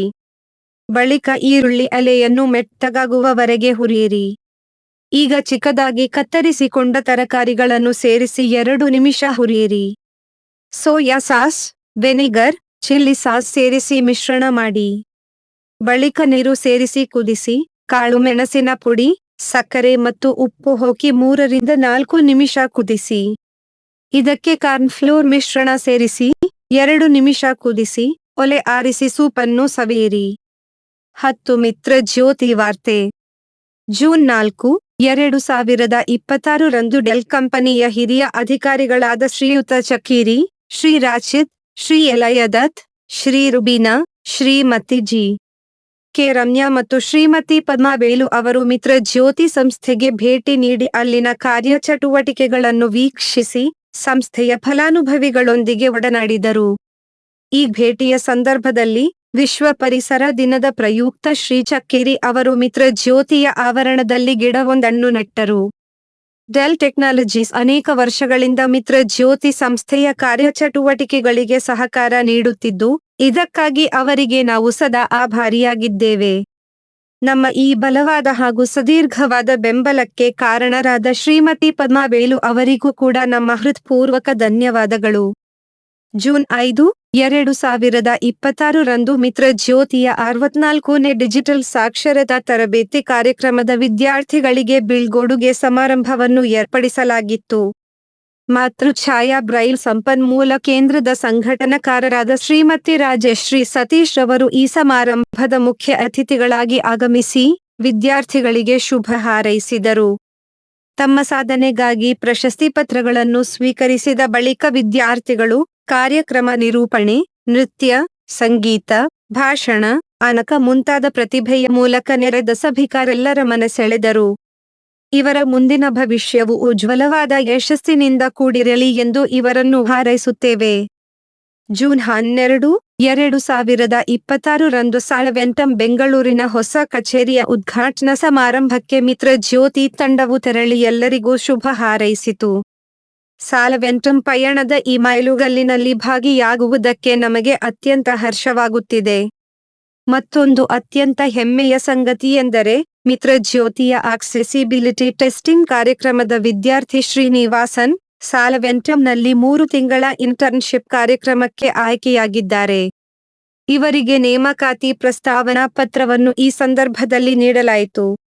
ಮಿತ್ರ ಜ್ಯೋತಿಯೊಂದಿಗಿನ ಈ ಸಹಯೋಗಕ್ಕೆ ಸಹಕರಿಸುತ್ತಿರುವ ಸಾಲ್ವೆಂಟಮ್ನ ಉಪಾಧ್ಯಕ್ಷ ಶ್ರೀರಾಜ್ ಖೇಮಾನಿ ಹಾಗೂ ಮಣಿ ಸುನೇಶ್ ಕುಮಾರ್, ಸಂಧ್ಯಾ ಶಂಕರ್ ಮತ್ತು ಕೃಷ್ಣ ವಾಸುದೇವನ್ ಅವರಿಗೆ ಹೃತ್ಪೂರ್ವಕ ಧನ್ಯವಾದಗಳು.